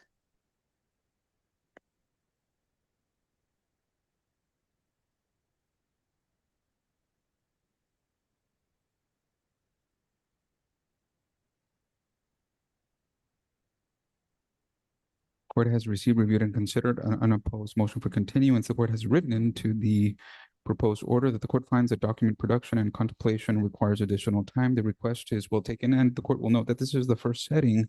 For all those reasons, court grants a request. Ms. Flores, would you give the court the next trial on the merit setting? April 22nd at 9 a.m. All right. Any other cases for Mrs. Cotto? That is all for Mrs. Cotto. Let me ask court staff to place her and respondent Sass into a private breakout room and just come out of that room whenever you're ready to advise that there isn't an announcement. Will do, Judge. Thank you. Recall, Your Honor, on page 1, number 1, with Attorney Melissa Saldaña. This is Fernando Vasquez versus Yvette Josephine Vasquez, cause number 2003 CVG 1233C3. Court marks Ms. Rubio present and participating by video conference. Ms. Alania present in person. Good morning once more. Good morning. Good morning, Judge. Fernando Vasquez, Yvette Vasquez, are you still present? I believe my Yes. client logged off, Judge. He had to get back to work because we did reach an agreement on a reset date. Ms. Rubio, Ms. Alania, what is the announcement? We're asking for a pretrial date in late April and a final hearing in May. All right, without objection, Ms. Flores, give us a final pretrial hearing, whatever is available, and a final hearing, let's say 30 to 45 after that. Final pretrial. April the 22nd. Would that be okay, Your Honor? April 22nd at 9 a.m. I or don't further down? know, is that sufficient time for y'all to flesh out things and file things if you need to move and confer or compel or object?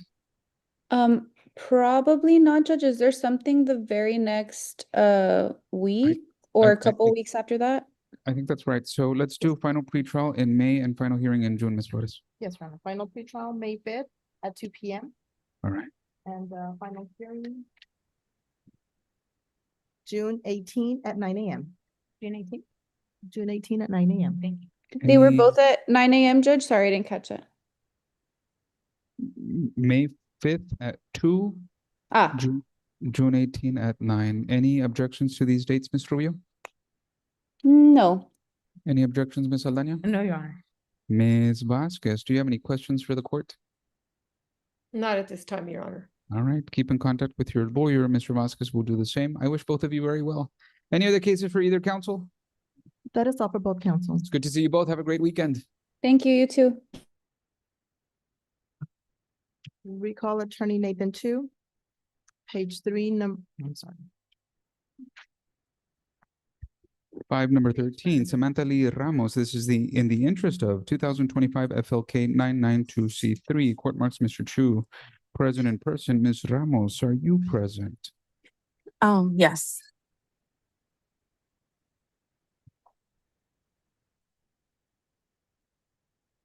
Can you hear me? Yes, we can see and hear you once more. Welcome back to court. We lost you. I for a know. while. Sorry about that. Not a problem. It happens with technology. It's unpredictable. Ms. Ramos, when last we left off at 10:17, the court was inquiring that at our last hearing, you were going to request that the court change the surname of your son to your current husband's last name. However, the court noted that although the request is being made, it's not being made with a request to adopt. And the court was going to grant you some time to talk to your lawyer and to talk to your husband to see if he would consider adopting your son, which would continue what the court had heard would be the cohesiveness and perhaps even loving environment and relationship in your family. So the court was about to ask you, have you had an opportunity to talk to your husband? Yes, and he does want to adopt, and but I do have sole custody of my son.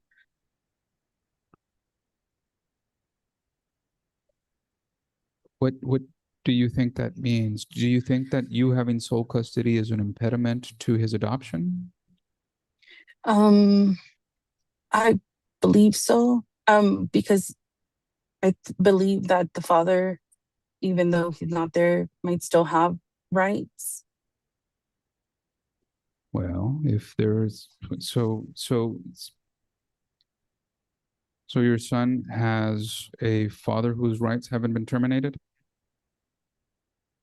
I believe that is correct. I mean, I think we tried reaching him the last time we went through this whole thing, the first time when I got sole custody, and we weren't able to. Has the father been served with this petition? This is a publication one, Judge. Oh, there it is. So ostensibly there must have been a request for some good reason and basis that was filed into the record and then the court granted. So I guess what I now need you to talk to your lawyer about is you don't need the father's permission to terminate his rights. You need the court's authorization after presenting evidence and testimony that a termination would meet the legal requirements and would be in your son's best interest. So I think what you're asking the court is to terminate the father's rights after service and prove up, and then to go into an adoption. And it sounds like that might be in the best interest of your son. Does all of this, do you have any questions on any of this? Does this make sense? Yes, it makes sense. You're set for May the 15th. I don't know that you can do that. I mean, it's possible, but I don't know that you can do all of this before then. So talk to your lawyer, because if you need more time after May the 19th, I'm certainly willing and happy to give you all the time necessary to get this right, not for your benefit, but for your son's. So talk to your lawyer and continue to talk to your husband, because if you are, and I don't know that you are, but if you're telling the court that you have a good, stable, loving family unit that would be further cemented or more even cohesive and loving and supportive by this adoption, then perhaps that is in your son's best interest. But talk to your lawyer about all these things, and I'll call your case on May the 19th. If all of this is true, it would require additional filings, notices, but certainly I think your son, it would be well worth it in his best interest. All right, so I'll call this case on May the 19th at 2 to see where you're at. Thank you. Anything else on this case, Mr. Nothing Chu? further, Judge. Any other cases for Mr. Chu? That is all from Mr. Chu. Ms. Ramos, have a good weekend. Mr. Chu, always good to see you. Good to see you. Have a great weekend. Good Easter. Bye-bye. Thanks. Would you like to go through the docket? Court will call, yes, thank you. The court will call the rest of the cases as the cases appear on the docket. Page 2, case 4, Ricardo Miguel Guerra Jr. versus Julie Rina Medina, cause number 2021 FLI 995C3. Attorneys Montemayor, Lozano, Tamez, are you present? That case has been reset, Your Honor, Ah, April the 22nd at 9 a.m. thank you. Page 2, case 5, Jorge Martinez, Denise Salinas, cause number 2025 FLA 1199C3. Attorney Soto or Castillo, are you present? Court finds neither lawyer present. Jorge Martinez, Denise Marie Salinas, are you present? Court finds no parties present. Are there any filings in this case? A continuance was signed, Your Honor. Was a date given? April 22nd at 9 a.m., Your Honor. All right, thank you.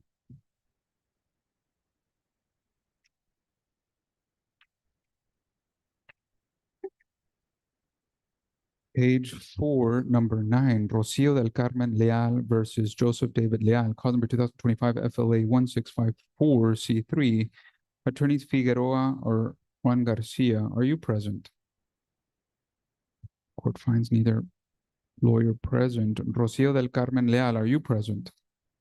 Court finds petitioner Leal not present. Are you Joseph David Leal? Yes, Your Honor. Welcome to court, Mr. Leal. The court marks you present in person. No other person is present. This is a final hearing.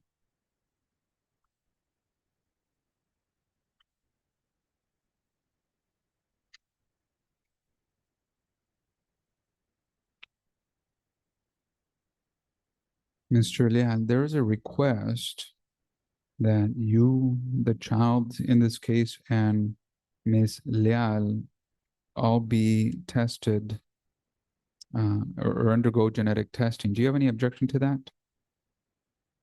No, that's what I wanted to do a DNA test. All right.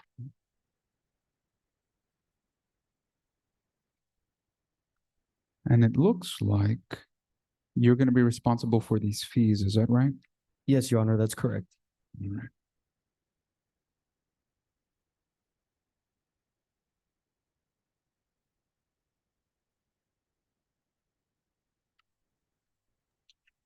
Your What Honor, Catherine Garcia for the AG's office. If I may just have a minute to look this case up, I'm showing there's some temporary orders on this case. March 16th is when they were signed. Yes, ma'am.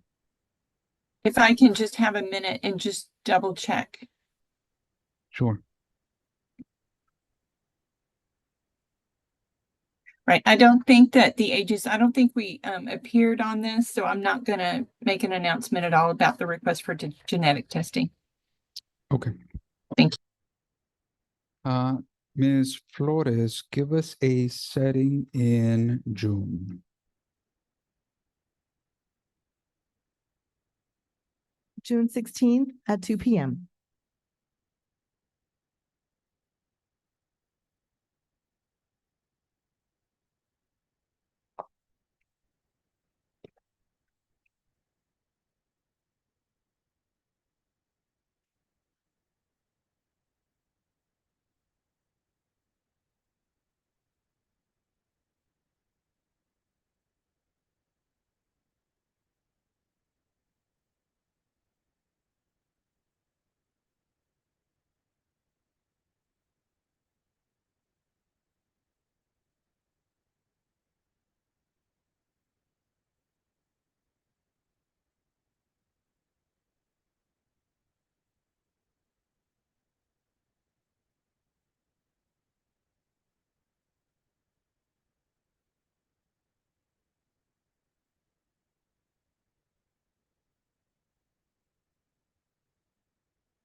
The court has signed the order for genetic testing, and I have written in that all persons, this would be the child, Ms. Leal and Mr. Leal, shall be tested on or before May 1st, 2026.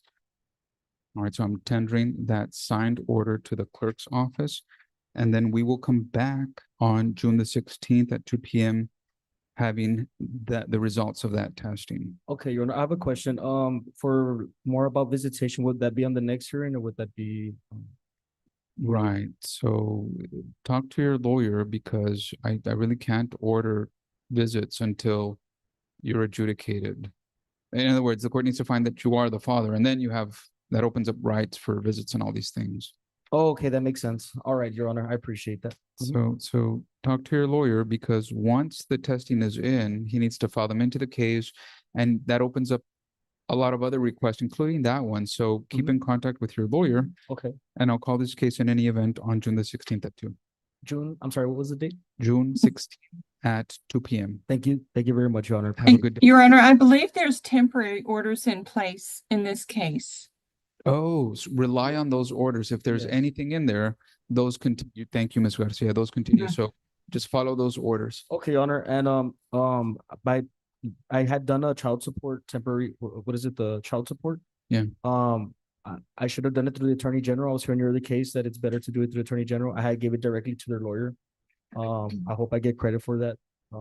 I did leave. So the best thing that I can tell you and to all cases is it's always best to pay the Attorney General's office because they're going to keep a very accurate account of what money came in, and they can prove what was paid and what wasn't. So if you have paid any amount of child support to the other lawyer, just make sure you can document it so that the court can see that you are in compliance. Okay, thank you very much, Your Honor. I appreciate that. All right, have a good day, sir. Thank you. Thank you, Ms. Garcia. Page 4, number 11, Joseph Alexander Requena versus Itzel Tobias, cause number 2025 FLC 1063C3. Mr. Montemayor, Joseph Requena, Itzel Tobias. Any person present? Your Honor, the AG's office, I believe we filed an intervention on this Sapser case. And it looks like the past two hearings, it was filed by the father through Attorney Montemayor, and I'm not sure he has appeared at the past two settings. I think that is correct. Can I get confirmation or I guess affirmation from the clerk's office?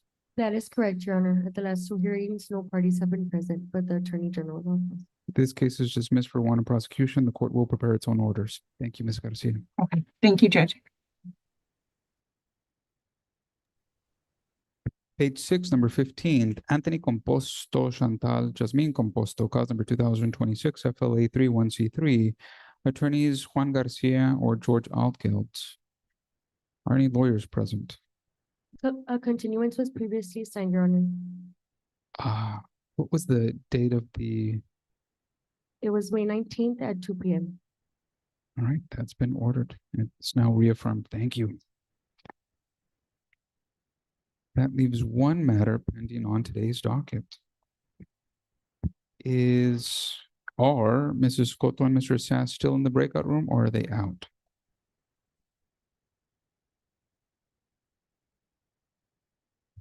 Yes, Your Honor. They're on the breakout room. All right, the court will stand at ease momentarily.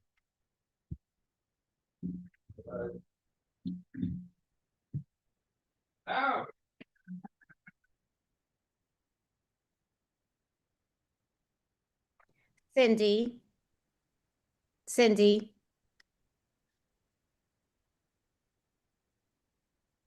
Yes, Ms. Cotto. It's okay. We finished the breakout room and we'll need a short hearing. Yes, we'll be right. Thank you.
Good morning. Good morning once more. We are on the record. This is the contested matter for the family law docket for Thursday, April 2nd, 2026. The time is now 11:15. There is one case on the court's contested docket this morning. This is Joshua Sass versus Cynthia Pacheco Martinez, cause number 2025 FLA 1305C3. Court marks Ms. Lopez Escoto, present participating by video conference. Her client, Cynthia Pacheco Martinez, is present participating by video conference. Mr. Sass, the court is asking that you start your video and turn on your microphone. Yes, sir.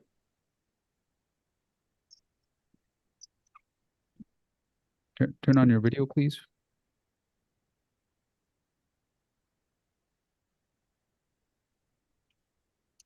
Welcome to court. Can you see me, sir?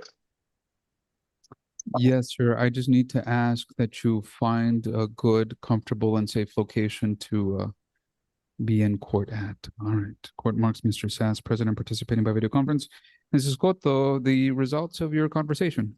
Judge, it looks like we have an agreement. It looks like we have an agreement on all issues except the two issues that Mr. Sass is not in agreement with, which is the visitation and the attorney fees. But everything else is, so if the court will allow me, I'll read all of the parts that are in agreement on the record. And then I'll just start asking both sides some questions. Well, could the court possibly, and I don't want to, but could the court possibly just take judicial notice of your filing April 1st, 2026 at 7:55 a.m. and all parts, including numbers 1 through 15, and continuing to page 4, that all parts therein are agreed to, save and except for visitation and attorney's fees? Correct, Judge. Any objection to the court doing that, Mr. Sass? No, sir. Judicial notice so taken. This is a binding and enforceable Rule 11, subject and except for those two provisions. Ms. Pacheco, Mr. Sass, the court is going to ask that you raise your right hands. Do each of you solemnly swear or affirm that the testimony you will give in this cause will be the truth, so help you God? Yes, sir. Yes, Your Honor. Both have answered yes. Mrs. Cotto, one witness at a time, you may proceed. Okay, I'll start with Ms. Pacheco. Good morning, Ms. Pacheco. Buenos días. Good morning. Ms. Pacheco, can you please state your full name on the record? Cynthia Jocelyn Pacheco Martinez. Okay. And Ms. Pacheco, you are a counter petitioner in this divorce, correct? Correcto. And you had been living, I'm sorry. Correct. And you had been living in the state of Texas for the last 6 months and in Webb County for the last 90 days before you filed your counter petition for divorce, correct? Correcto. Correct. And your request that the divorce be granted on the ground of fault, and that there is no expectation of reconciliation with Mr. Sass, correct? Correct. And no other child is expected of the marriage at this time, correct? Correct. Now, you and Mr. Sass married on or about May 4th of 2024, correct? Correct. And you separated on or about August 25th of 2025, correct? Correct. And you share a daughter by the name of Lainey Sherry Sass, correct? Correct. And Lainey's date of birth is December 16th, 2024, correct? Correct. And she's a year old, correct? Yes, 15 months old. Yeah, 1 year. All right. And pursuant to the temporary orders in effect through this court, Lainey lives with you, correct? Correct. And Mr. Sass, after your separation, was given supervised visitation by CPS, correct? Correct. And those visitations occurred at the South Texas Supervised Visitation Center, correct? Correct. And at some point, the CPS case against Mr. Sass was closed, correct? Correct. And he has been visiting with Lainey unsupervised, but just day visits, correct? Correct. And with regards to Lainey, she's in daycare, correct? Correct. Okay. And you have one other child that is not Mr. Sas's, correct? Correct. Okay. And you're not working, is that correct, Ms. Pacheco? Correct. Okay. Correct. And your request for the court is that Mr. Sas have a gradual visitation schedule with Lainey until she's 3. Correct. Okay. And who has cared for Lainey since birth? Yeah. Translation. Did he translate? I'm sorry, Judge, I didn't hear him. One more time. Me, Okay. And who has taken her to the doctor before this divorce was filed and after the divorce was filed? Yeah. me, And who has cared for her, fed her, taken a bath, all the things that one does for an infant and a 1-year-old before and after divorce? Me. Okay. And with regards to the visitation, because she's under the age of 3, you are requesting that at least from 1 year to 2, that Mr. Sas see her on every Monday and Thursday of each month, beginning at 4 from the daycare and ending at 8 p.m., correct? Correct. And even though in the proposal that was sent to Mr. Sas, you were just requesting on the first, third, and fifth weekend Sundays from 10 a.m. to 7 p.m. Today, you've offered him also Saturdays from 10 a.m. to 7 p.m. Is that correct? Correct. Okay. And Lainey, after this divorce was filed, has never slept with Mr. Sas at his home, correct? Correct. In fact, and that was a part of that was because his mother, who sometimes stays with him, was not approved as a person to supervise these visits, correct? Correct. Okay. And then you're also requesting then from age 2 to 3, the Mondays and Thursdays from 4 to 8, and also on the first, third, and fifth weekend, we added Fridays from 4 to 8, picking up from the daycare, Saturdays from 10 a.m. to 7 p.m., and Sundays from 10 a.m. to 7 p.m. Is that correct? Correct. And finally, after she's 3, we also gave him, just to avoid any issues, holiday visitations until she's 3, correct? Correct. And those visits were for Thanksgiving Day, Christmas Eve, Christmas Day, New Year's Eve, New Year's Day, and even Father's Day, correct? Correct. And all of those visits were the hours of 12 p.m. to 6 p.m. until she's 3. Correct. And the request was also that the exchanges be done at the Laredo Fire Department in front of St. Patrick's Church, just like CPS had done in their safety plan, correct? Correct. And that both of you would maintain the peace and that you don't discuss this case in Lainey's presence when we're doing these exchanges, correct? Correct. After age 3, and then we also added that whoever did not have Lainey on a child or Lainey's birthday or a parent's birthday be able to see her from 4 to 8. Correct. And then after age 3, because of Mr. Saz's employment, that he be awarded the standard visitation, that is every Thursday from 6 to 8, and then on the first, third, and fifth weekend, Friday at 6 to Sunday at 6. Correct. And that was because of his work schedule, correct? Correct. And do you believe that this is in the best interest of Laney? Correct. And when you were living with Mr. Sass, the Laredo Police Department had to be called to your residence, correct? Es correcto. Es correct. I'm sorry. Okay, no, it's okay. And that was because of the physical abuse that you sustained, correct? Correct. And when you left your residence with Mr. Sass, you ended up at Casa de Misericordia, correct? Es correcto y aún sigo en terapia psicológica en Casa Misericordia. Okay. Yes, that is correct. And I continue with psychological treatment at Casa Misericordia. Okay. And now you have moved out of Casa and you're living in your own space, correct? Correct. And how did you come to my office, Miss Pacheco? Who sent you? Casa Misericordia.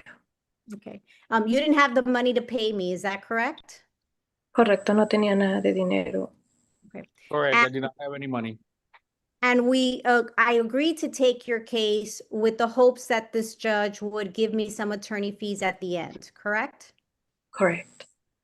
And since I have been representing you since September of 2025, I have attended at least 7 hearings in this case, correct? Correct. I have filed an original counter petition prosecuting all your claims against Mr. Sass and doing what was in Laney's best interest, as well as filed an answer and my own notice of temporary hearings. Is that correct? Correct. I conferred with his previous attorney, Mr. Garcia, and we reached an agreement for temporary orders in this case, correct? Correct. And those were approved by the judge, and I prepared those temporary orders. Is that correct? Correct. And then we had many issues with regards to Mr. Sass abiding by all of the Rule 11s that were entered into in your case, signed by his attorney, because he would not allow you to pick up Laney's and your stuff or your son's stuff from his house. And that included all of Laney's possessions, correct? Correct. And I had to file a motion to enforce those Rule 11 agreements to be able to get all of your personal belongings and the children's personal belongings and furniture. Is that correct? Correct. And I have prepared several proposals to Mr. Sass in this particular case, correct? Correct. And I have calculated child support from his previous job and in this particular case, correct? Correct. And I have probably expended over 15 hours on your case. Would you say that that would be correct? Correct. And you're asking that Mr. Sass today pay those attorney fees. And I told you that even though this was above $6,000, I was just going to ask for $4,000 today, correct? Correct. And and those were reasonable and necessary to be able to defend you against the petition that was filed and for you to file your own counter petition with regards to what was in Laney's best interest and a just and right division of your assets with Mr. Sass, correct? Right. And you're asking that the court award those attorney fees to me, correct? Correct. And I told you that I would even be in agreement that we give Mr. Sass time to pay those attorney fees, correct? Correct. And that those attorney fees at least be paid by June 1st. Correct. Okay. And with regards to all of the provisions that the judge has already approved with regards to Laney, that you and Mr. Sass have agreed to, are all of those in Laney's best interest? Correct. Yes or no? Yes, correct. Okay. And you're asking that the visitations as well be done on a gradual possession schedule as you have testified today? Así es. Yes. And with regards to the division of all of your assets with Mr. Sass and the division of debt, that those be, that is a just and right division of your estate with him, correct? Correcto, correct. And you never went by the name of Sass, so you're not requesting a name change, correct? Yeah, nunca solicité el cambio. Yes, I never asked for a change. Okay, I pass the witness. Mr. Sass, do you have any questions for Ms. Pacheco? No, sir. All right, your next witness, Ms. Escoto. Mr. Sass, good morning again.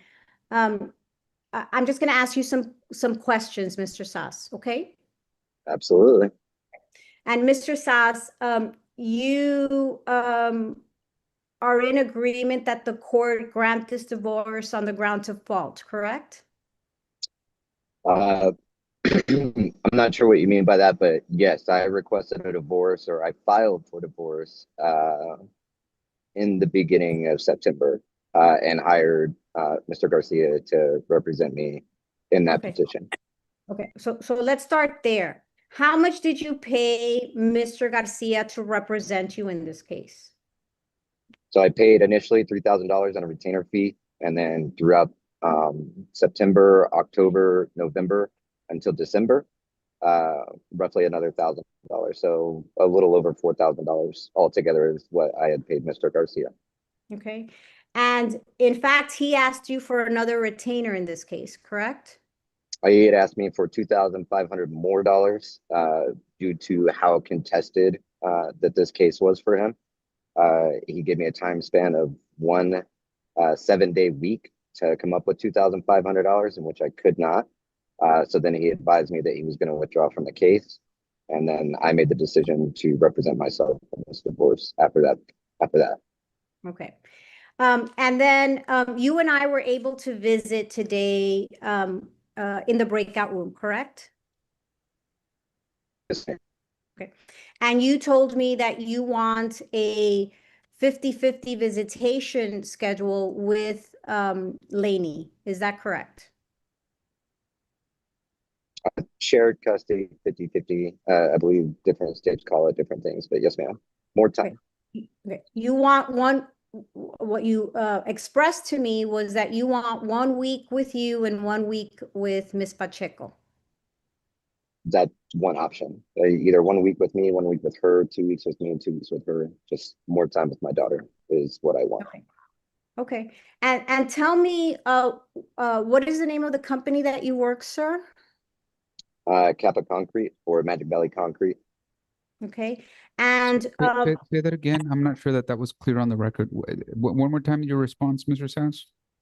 Kappa Concrete. That's going to be CAPA or Magic Valley Concrete. They have an LLC through which I get paid, which is Magic Valley Concrete. But the company name is Kappa, CAPA. Understood. Thank you. Okay. And what are your hours of work there at Kappa? Hours. Right. So the hours change every day. I don't. Right. So it's Monday through Saturday. Typically it's Monday through Friday. We do work some Saturdays. And what time do you go in and what time do you leave? The times are never the same. Depends on the schedule of work for that day, how they have scheduled it, how many people need concrete, how many projects we have. I go in anywhere from midnight and work until 3 or 4 in the afternoon. Or days like today, I get to sleep in and I don't have to come in until 5 in the morning. And this is Monday through Saturday? Some Saturdays. Monday through Friday with some Saturdays. Okay. And who do you live with where you live with, Mr. Sass? So it's me, my roommate Brandon, and my mom. And are you related to your roommate Brandon? No, ma'am. And your mother lives here with you? Yes, ma'am. Okay. And she was investigated by CPS, correct? When this case started? So she wasn't investigated. She was I guess they ran a check on her to see if she could be as well as Brandon and Martine, but to see if she could be responsible or allowed through CPS standards in order to conduct supervised visits with Lainey at my house as opposed to the supervised visitation center. And those were rejected, correct? Initially, they were rejected. After And then the I'm gonna ask you some additional questions now, Mr. Sass. Who would take care of Lainey while you're going in at midnight or at 5 a.m.? my mom. Obviously, I have a primary, a secondary, and a tertiary plan set in place for any type of exigent circumstances that could arise in order where I wouldn't be able to provide care for my daughter. And So there's what multiple are those plans. plans? What are those plans? So primary is my mom. Secondary is it's going to be my friend Brandon, and then tertiary would be at the very last resort. It would either be my former mother-in-law or Miss Pacheco if she would be able to free up her schedule to help me out in some sort of exigent circumstances where neither one of those two could provide help. Okay. And how old is Brandon? Brandon is 24 years old. Okay. And what does he do for a living? He's a mechanic at Kappa Concrete. And does he have children? No, ma'am. Okay. And you have other children that are not before this court with another person, is that correct? Yes, ma'am. And how old are those two children? 17 and 14. The 14-year-old is going to be 15 in June. Okay. And how do you see those girls? I see them physically on holidays whenever they have vacations, breaks from schools, as per our court agreements that I have with their mom. And then I see them often on FaceTime. Okay. But they don't live with you. No, they don't live with me. And when they were here, who cared for your children while you were working? Both of us did. Well, while you were working, who cared for your children? Cynthia did. Okay. Ms. Pacheco. Correct? Yeah, Cynthia. Yes, Ms. Pacheco. Okay. And with regards to the best interest of Lainey, have you ever taken Lainey to the doctor? Yes, ma'am. How many times have you taken Lainey to the doctor during the last year? One time where it was just me by myself, where Miss Pacheco met me at the doctor's office. And then multiple other times where both of us took her to the doctor together. Okay. And do you administer medication to Lainey? Yes, ma'am. Okay. Do you change her diapers? Yes, ma'am. And what do you feed her when she's with you? So usually I can tell whenever she's hungry. So, I mean, whenever she's hungry or she eats a lot. So it's usually spaced in between about 2 or 3 hours for real food. Her milk, her milk and juice is kind of a constant thing. But for food, she eats more than a lot of babies. So usually 2 or 3 hours. And and you just started this job at Kappa, correct? February 2nd was my first day as I advised. Yes. And so this schedule that you have with Kappa, that's going to be for the foreseeable future, correct? No, ma'am. It could change. Okay. I am possibly going to get promoted, so schedule could change. And when is that going to occur? When or what? When? When is what going to occur? Your promotion. Oh, I don't know. They haven't told me. As soon as the paperwork gets processed through HR and all the appropriate channels are advised. And will you be making more money, sir, at this job? No, ma'am. Just moving positions to a leadership billet. But they're not going to give you more money. No, ma'am. I did not accept the terms that they had. It's a leadership billet with less pay. I didn't accept the less pay, so I agreed to retain the rate in which I'm currently hired. I have no further questions, Judge. Mr. Sass, this is cross-examination, so you can now tell the court whatever you'd like. Is there anything you would like to testify or tell the court? The only thing that I want to add to Mrs. Scotto's questions was my mom was primarily denied at first. However, that was through the CPI investigator, Ms. Valderes. As soon as CPI investigator Valderes' investigation was over with, they revisited my mom being a person who could supervise those visits, in which the CPS case was closed before they ever came back with the result of if my mom could or could not supervise my visits with my daughter. And can you tell the court, Mr. Sass, I'm going to interrupt you there. Can you tell the court why did CPS deny your mother initially? Isn't it she had a background? Right. So she has drug charges from 6 years ago. Those were drug charges? That didn't come through. What was the response, Mr. Sass? Yes, 6 years ago, she was arrested for drug charges.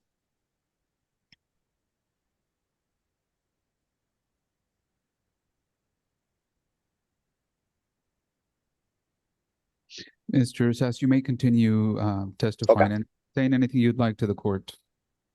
Yeah, and then also to, I guess, kind of caveat off of what she said with the Laredo Police Department incident. So there are actually two different incidences where the Laredo Police Department were dispatched to my residence at 13114 Kickapoo Drive. Both of those events, the Laredo Police Department asked Ms. Pacheco to leave the residence due to Objection hearsay. Objection hearsay. Sustain. Don't tell the court what people said, but you can testify as to what your impressions are. Go ahead. Okay, roger that. Yeah, my impressions and the impressions of the responding police officers through their reports that I have copies of were that Ms. Pacheco was asked to leave the residence. Anything else you want to tell the court? I believe that. I mean, just, and this is just me telling the court. So in January, for the months of January and February, me and Ms. Pacheco had actually tried to reconcile most of our marriage. During that time, I spent the night at her house, multiple nights, took care of Lainey. 2 weeks ago, Lainey actually was diagnosed with rhinovirus, and all of us got sick and did have that illness. So Lainey's diapers were really horrible. She did have to take a bunch of medication. Ms. Pacheco as well would vomit anywhere from 10 to 15 times a day, on top of going to work and doing everything else while I was sick. I also took care of Lainey during that time because Ms. Pacheco was also very, very sick. So we went to the ER at LMC on Saturday or Sunday night. Me and Ms. Pacheco went to the ER, where we stayed at the ER until 4 in the morning. And then I ended up calling into work on Monday. But during that entire week, I'd actually spent the night, and that was 2 weeks ago. So in regards to just more time with my daughter and everything like that, I've been spending more time with my daughter. I would just like something to reflect that officially in a court document. Is there anything else you would like the court to know, or anything else you would like to put on the record? No, sir. That's it. Any other witnesses? Do you have any witnesses, Mr. Sass? No, sir. Do you have any other witnesses, Mrs. Cotto? No, Judge. All right, so let's do this. This is closing. I'll give you each just a little bit of time. This is what the court is going to ask and look for. Mrs. Cotto, tell the court what it is your client is requesting and what, if any, information in the record permits the court to grant her that request. And I'm going to ask you to do the same thing, Mr. Sass. Then you get to tell the court in closing what it is that you're requesting, and you tell the court what information in the record would allow the court to grant that request. Mrs. Cotto, go ahead. Judge, as the court has already approved, my client is requesting the permanent mutual injunction that the divorce be granted on the ground of fault. The conservatorship, Judge, as the proposal stated, the exchanges, Mexico, the right of first refusal, the child or parent's birthday, the necessaries for the child's communications with the child, communications between the parent, the child support and health insurance provisions that are all be under found by the court to be in her best interest, as well as the division of property and debt as reflected in the proposal, as well as the preparation of tax returns for 2025, and Ms. Pacheco having the sole right to claim Laney on her return and for all future years. Judge, this is a child that's a year and 3 months. This is a child that has been primarily cared by Ms. Pacheco. This is a child that has witnessed the abuse that has occurred in that home. This is a child that was placed on a safety plan by CPS. This is a child that saw her father under supervised visitation, and up until recently just started having day visits with her father. The request from Ms. Pacheco that this be a gradual visitation schedule are in Laney's best interest. Having the child 50% of the time with Mr. Sass, which he doesn't even enjoy with his other 2 children, are not in Laney's best interest. In fact, Laney has a brother that she has a close relationship to. That would also be to her detriment. Ms. Pacheco is requesting that from 1 to 2, the Mondays and Thursdays be from 4 to 8. She's still steadfast that today she's offered more time to give Mr. Sass meaningful access to her from 10 a.m. to 7 p.m. on Saturdays and Sundays on the first, third, and fifth weekend of the month.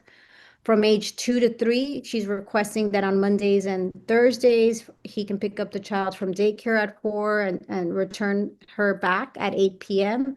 And then she's added the Fridays from school on the first, third, and fifth weekend till 8 p.m. and Saturdays and Sundays from 10 a.m. to 7 p.m. She's added holiday provisions so that Mr. Sass has meaningful access on all the major holidays.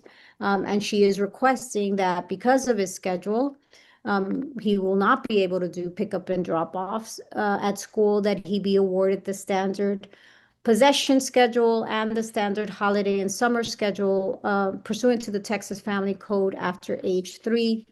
Judge, I don't know if the court wishes to swear me in with regards to the attorney fees. You raise your right hand. Do you solemnly swear or affirm that the testimony you will give in this cause will be the truth, so help you God? I do, Judge. You may lower your hand. Go ahead. My name is Madeline Lopez Escoto. I'm an attorney in Laredo, Webb County, Texas. I am a former Assistant Attorney General for the state of Texas. I'm a former prosecutor for the Webb County Attorney's Office, and now I am a family law practitioner. I have been practicing for over 29 years. I handle multiple modifications, divorce cases, child support cases in all 6 Webb County courts. I'm also licensed in federal court. I charge $400 an hour. When I took this case for Ms. Pacheco, she was referred to me by by Casa de Misericordia. An inability to pay costs was filed with the court on or about September 11th of 2025. I have appeared at 7 court hearings. I have filed an original counterpetition, an answer, and a notice of temporary orders hearing in this case. I entered into agreements with Mr. Garcia. I reduced those agreements to temporary orders. I entered into various Rule 11 agreements with Mr. Garcia. I filed a motion to enforce those Rule 11 agreements to defend Ms. Pacheco's rights to her personal belongings in Mr. Sass's home. I have prepared several proposals, done child support calculations, have filed into Caseline my child support calculations, all of his pay stubs. I filed with the court a proposed provision of, in the best interest of the child, and proposed division of assets and debts. I've including today, I probably have done 16, 17 hours on this particular case. I'm not charging for what I normally would have charged in this case, Judge, and I think that $4,000 is reasonable and necessary. It's even less than what he paid his original attorney. I'm open for Mr. Sass to pay that, Judge. Not immediately, but actually giving him time till June 1st to do so. I believe that that is in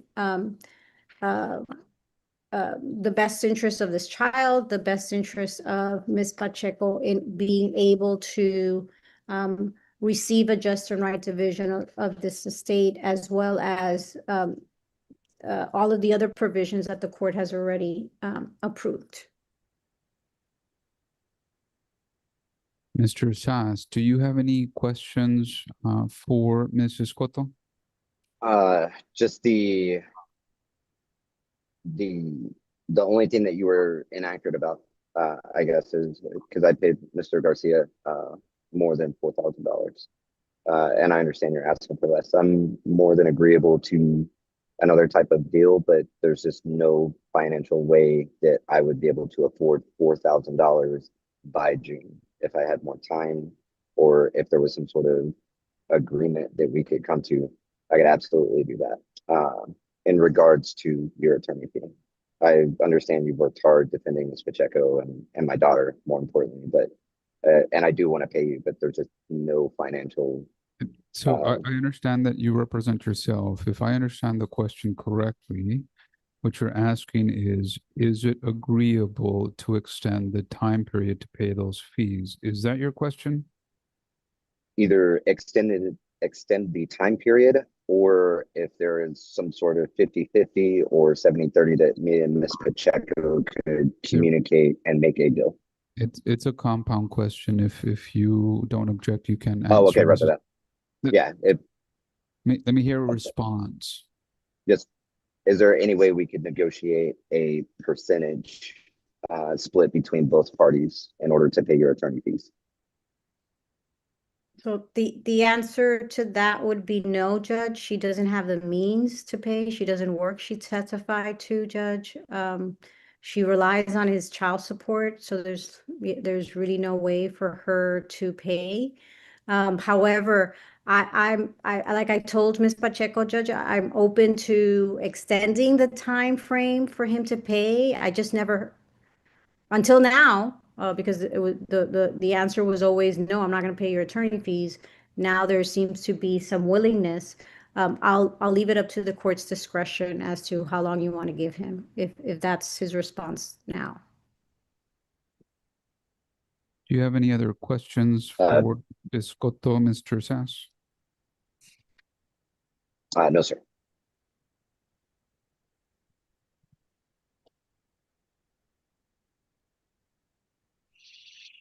All right.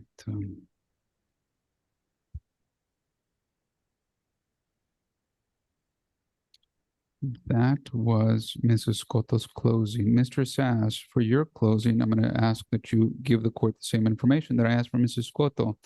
Tell the court what it is you're asking at this hearing, and also remind the court what in evidence or in the record allows the court to do that. Go ahead. Roger. So essentially, I'm just overall asking for more time with my daughter. The simplified version of that would be 50-50 or shared custody, just because, the day would start, Sunday to Sunday. It would be easier to schedule between both of our schedules, whether work related or event related. It would also be in the best interest of my daughter if she does spend more time with me. My other two daughters, if I could see them more, I would. However, there are court orders set in place to where I am allowed specific holidays or events in their lives in which they come and live with me for a temporary amount of time. In order not to violate those court orders, that is why their schedule is the way that it is. In the best interest of my daughter, I just want more time with her. I have the emotional stability that she needs in order to mature. I have the financial stability that she needs in order to grow. As far as her daycare, I mean, me and Miss Pacheco can talk about that later, but I mean, I do like the daycare that she attends. Miss Pacheco did a very good job on picking that daycare. Both of us really like the daycare that she attends, and I don't want to see her leave that daycare. She's been enrolled in that daycare through CPS. CPS has paid for 3 months of services through that daycare. It just ended March 31st. From my understanding, Miss Pacheco has paid for April, or I'm not sure, she hasn't told me, but that's something that we can discuss. Essentially, I want shared custody. I believe I have everything that Lainey needs in order to support anything that she could possibly want or need, whether it's emotional, financial, or mental growth. Is there anything else that you would like to say? No, sir. And I'm going to ask you this question because you are self-represented, but I just want to crystallize, Mr. Sass, what information did the court hear today, or what information exists in the record to allow the court to grant that request, your request? So all the accusations that Ms. Pacheco has made against me, it has been documented. The CPS case was closed in December. Their findings were unsubstantiated. There was no evidence of child abuse, nor was there any evidence of child neglect for Lainey or for my stepson, her son in this case. She also accused me of emotional abuse for my 14-year-old in Dallas. There was a separate CPS investigation done in Dallas, where the results of that investigation were the same as they were here, and that is also documented. The accusations of domestic violence or physical abuse that occurred within the home, those also were not even investigated. The district attorney's office decided to not pursue an investigation due to lack of evidence. And that was the accusation. She left August 25th. She filed, or she made that report August 23rd on a Saturday. And then she left that Monday, August 25th. The CPS accusations came 2 weeks after that. A week after that, she accused me of harassment because I was texting her about my daughter, in which the district attorney's office also did not pursue charges for that as well, due to not lack of evidence, but just all of my text messages were questions regarding my daughter's safety, well-being, and or health. None of them were threatening in nature or, you know, in any type of way inappropriate. So pretty much everything that she has accused me of has been unfounded up to this point, and has been documented through all the proper channels. All right. Last question, and this question is for you, Mrs. Cotto. I fully understand the agreement that's been filed and the court took judicial notice. The only thing that is unclear to the court is on page 1, item 2, and it's been stated here multiple times that the parties agreed to be divorced on the ground of fault, but it is unclear as to whose fault and what specific ground that is. That would be under cruel treatment, Judge, by Mr. Sass. Is that your understanding, Mr. Sass? No, sir. That's the first time I've heard that. What is your understanding then? My understanding is that she left in the middle of the day at 12:10 on August 25th, and my daughter, and left. She didn't tell me where she was going. She didn't tell me why she was going.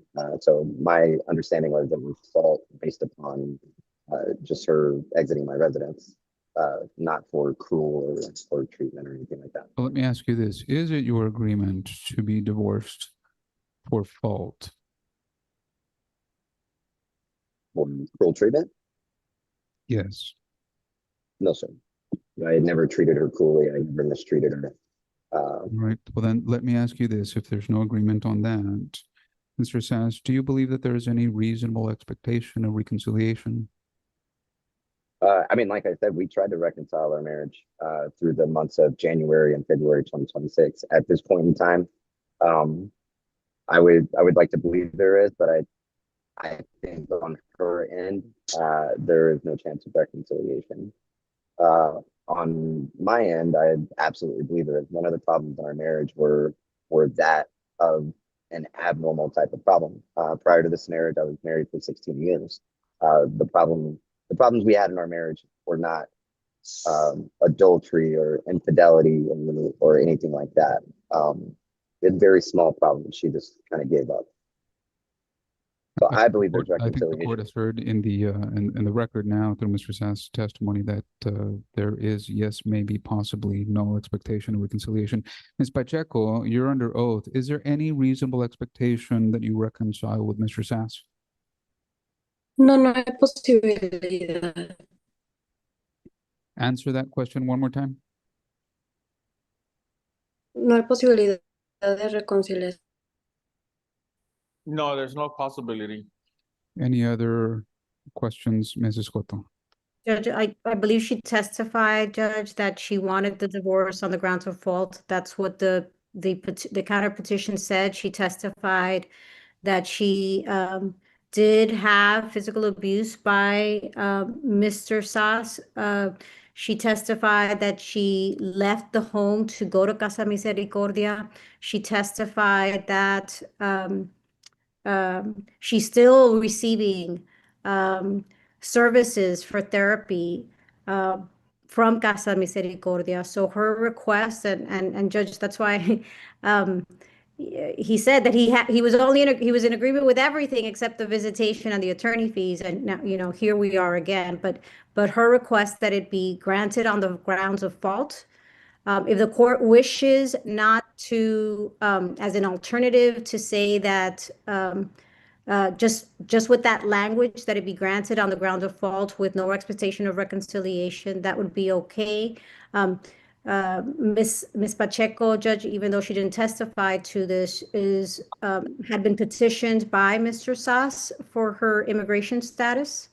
That petition has now been withdrawn by Mr. Sass, but she is a candidate under VAWA.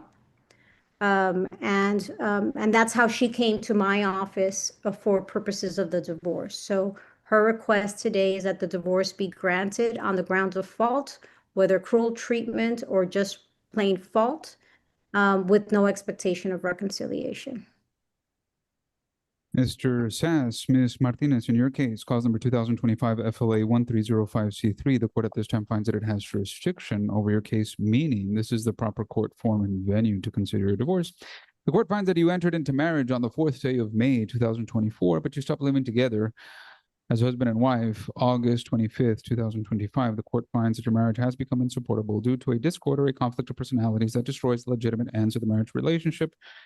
The court has heard that you both agreed to be divorced on fault. I guess we can list that generally, but specifically, the court finds that there was no reasonable expectation of reconciliation. And the court finds that there was one child born in the marriage, no other children were born, adopted, or are expected. The court finds that you have an agreement regarding your child with the provisions that are agreed to. The court hereby adopts and approves those and finds that those are in your daughter's best interest. Same thing with the division of your property. The court finds that you have an agreement regarding the division. That agreement is hereby adopted, and the court finds that that is a just and right division. Regarding the two items or the two issues that are not agreed to, the court has heard information, evidence, and testimony in the record to support the request of Ms. Pacheco. The court finds that the pleadings, the testimony, and the argument all support that request. The court hereby adopts and approves those requests and finds that that is in your daughter's best interest, Ms. Pacheco and Mr. Sass. Conversely, the court finds that there is not sufficient evidence in the record to support the request as requested by Mr. Sass, including but not limited to the possession. When a child is in possession of one party, no other person other than the other parent has the right to possess that child. Unfortunately, as trustworthy as other people may be, not a roommate or not a grandparent, and there's something called the right of first refusal under Texas law, although nobody has invoked it here, that could and would have applied, but it wasn't invoked. So in any event, there is insufficient information the court finds in the record to permit the granting of Mr. Sass' request. So the court finds that doing all of this is in the daughter's best interest. Regarding attorney's fees, the court has heard that there is no dispute as to those fees being reasonable and necessary. So the court adopts that, I guess, not objected to issue. The court finds that $4,000 for Ms. Escoto is reasonable and necessary. And we are here in large part because of the work that she has done. And I think nobody disagrees with that. And I think Mr. Sass confirmed that.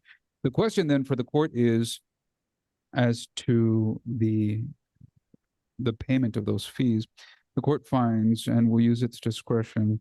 Mr. Sass, you were to pay 75% of those fees by July 1st, and you'll have 60 days after that, September 1st, to pay the remaining 25%. The court finds that all of that is reasonable and necessary. These are the orders of the court, and the orders are due to the court on or before April 27th at noon by submission. Does the court have Mr. Sass's email? Yes, Your Honor. Yes. Mr. Sass, do you have any questions for the court? So I can't get shared custody just because of a inappropriate or because I didn't invoke the first or the refusal right for my tertiary plan to where Cynthia can, if there was exigent circumstances that arose, provide care for me. And then also because my mom and Brandon don't suffice as the other parent. Just so that No, none of that is true. None of that is true. I didn't even take any of that into consideration. Oh, okay. What the court said was that you didn't provide the evidence necessary for the court to grant your request. So, I'm not even making a finding on any of that, all of the police stuff, and that's why I'm not saying anything other than exactly what I've said. I'm being very careful about what I'm saying on the record, but none of that was part of the court's consideration. It didn't work for or against. It was insufficient as a matter of law to grant your request. Okay. So in the future, when we revisit the custody plan that's in place, all of those things would need to come into play. I don't think I understand the question, but if I do, it's hypothetical until what happens. I guess it's relevant, necessary, and important, unless the court deems otherwise. Roger. Do you have any other questions for the court, Mr. Sass? Negative, sir. Ms. Pacheco, do you have any questions for the court? No, Your Honor. One more thing, Mrs. Cota, before I ask you if you have any questions. Because these are supervised visits, the court would prefer that there be signed orders before visitations take place. So, Judge, if I may interrupt the court, they're unsupervised. I mean, before the visitations take place, I would prefer to have those signed orders. When is the next, or when would be the next scheduled visit? This weekend, Judge, it's the first weekend of the month. And unfortunately, Judge, I have a vacation letter on file. I'm out of the city. But the parties have been following those temporary orders that are in effect, doing the exchanges. I don't think that there's going to be a problem. So the way that the temporary orders, so I actually didn't get to see my daughter last weekend because she brought up the fact that I didn't advise her 48 hours prior that I wasn't working on Saturday. So let's do this. I think so. The temporary orders are in effect until the court signs the final orders. So Ms. Pacheco, Mr. Sass, you're ordered or you're reordered to follow those temporary orders strictly without deviation. And I do this to protect both parties because you don't want someone complaining, as Mr. Sass started to do, that one party or the other is not compliant. So strictly comply with the court's orders until the court signs the final orders. All right. So just the only thing is that those court orders were from November, I believe, where I was still employed at my other job. One of those orders is I have to give her 48 hours notice prior to if I'm working on Saturday. With this job that I currently have, I do not have that information until Friday afternoon in order to notify her if I am not working Saturday. There's a WhatsApp group with all the drivers, and I will not know that information until Friday afternoon. So it would be impossible for me to give her 48 hours notice if I'm working on Saturday, which is what she brought up last weekend and But didn't allow me to see my daughter. I think that Ms. Pacheco would be fine with 24 hours notice, as that if he's gonna cancel a visit, Ms. Pacheco, is that correct? So it would be less than 24. It would be like Friday afternoon. The request here or the issue is that your former employer allowed you or gave you sufficient notice to provide 48-hour notice to do what? To cancel a visit? Or to switch the days from Saturday to Sunday. If you all don't agree, follow the orders strictly. You all need to start talking because your daughter's only a year, not even 2 years old. You're going to be dealing with these situations not for the next 16 till she turns 18, but God willing, she outlives both of you. So you are going to leave this earth with these issues still remaining. So talk to each other. If you cannot provide notice, then the visit doesn't happen. This is the way it works. That's what I'm saying. So talk to each other respectfully in the best interest of your daughter as best you can. Follow them strictly unless there is an agreement. Ms. Pacheco, Mr. Sass, I wish you both very well. Have a great weekend. Mrs. Cotto, same to you. Good to see you. Have a great weekend. Blessed Easter, Judge, to you and your staff. Thank you. Ms. Flores, have all cases been called on today's docket? Yes, Your Honor. This now concludes this docket held in person and by video conference at Webb County Court of Law 2 for Thursday, April 2nd, 2026. The court continues to embrace the latest technology to provide safe and uninterrupted access to justice without delay. This docket was made possible by the appearance of counsel and parties and by the assistance, diligence, and preparation of the Webb County Court at Law 2 staff and the employees of Webb County that provide judicial support to the court. The court wishes everyone well. Have a great weekend.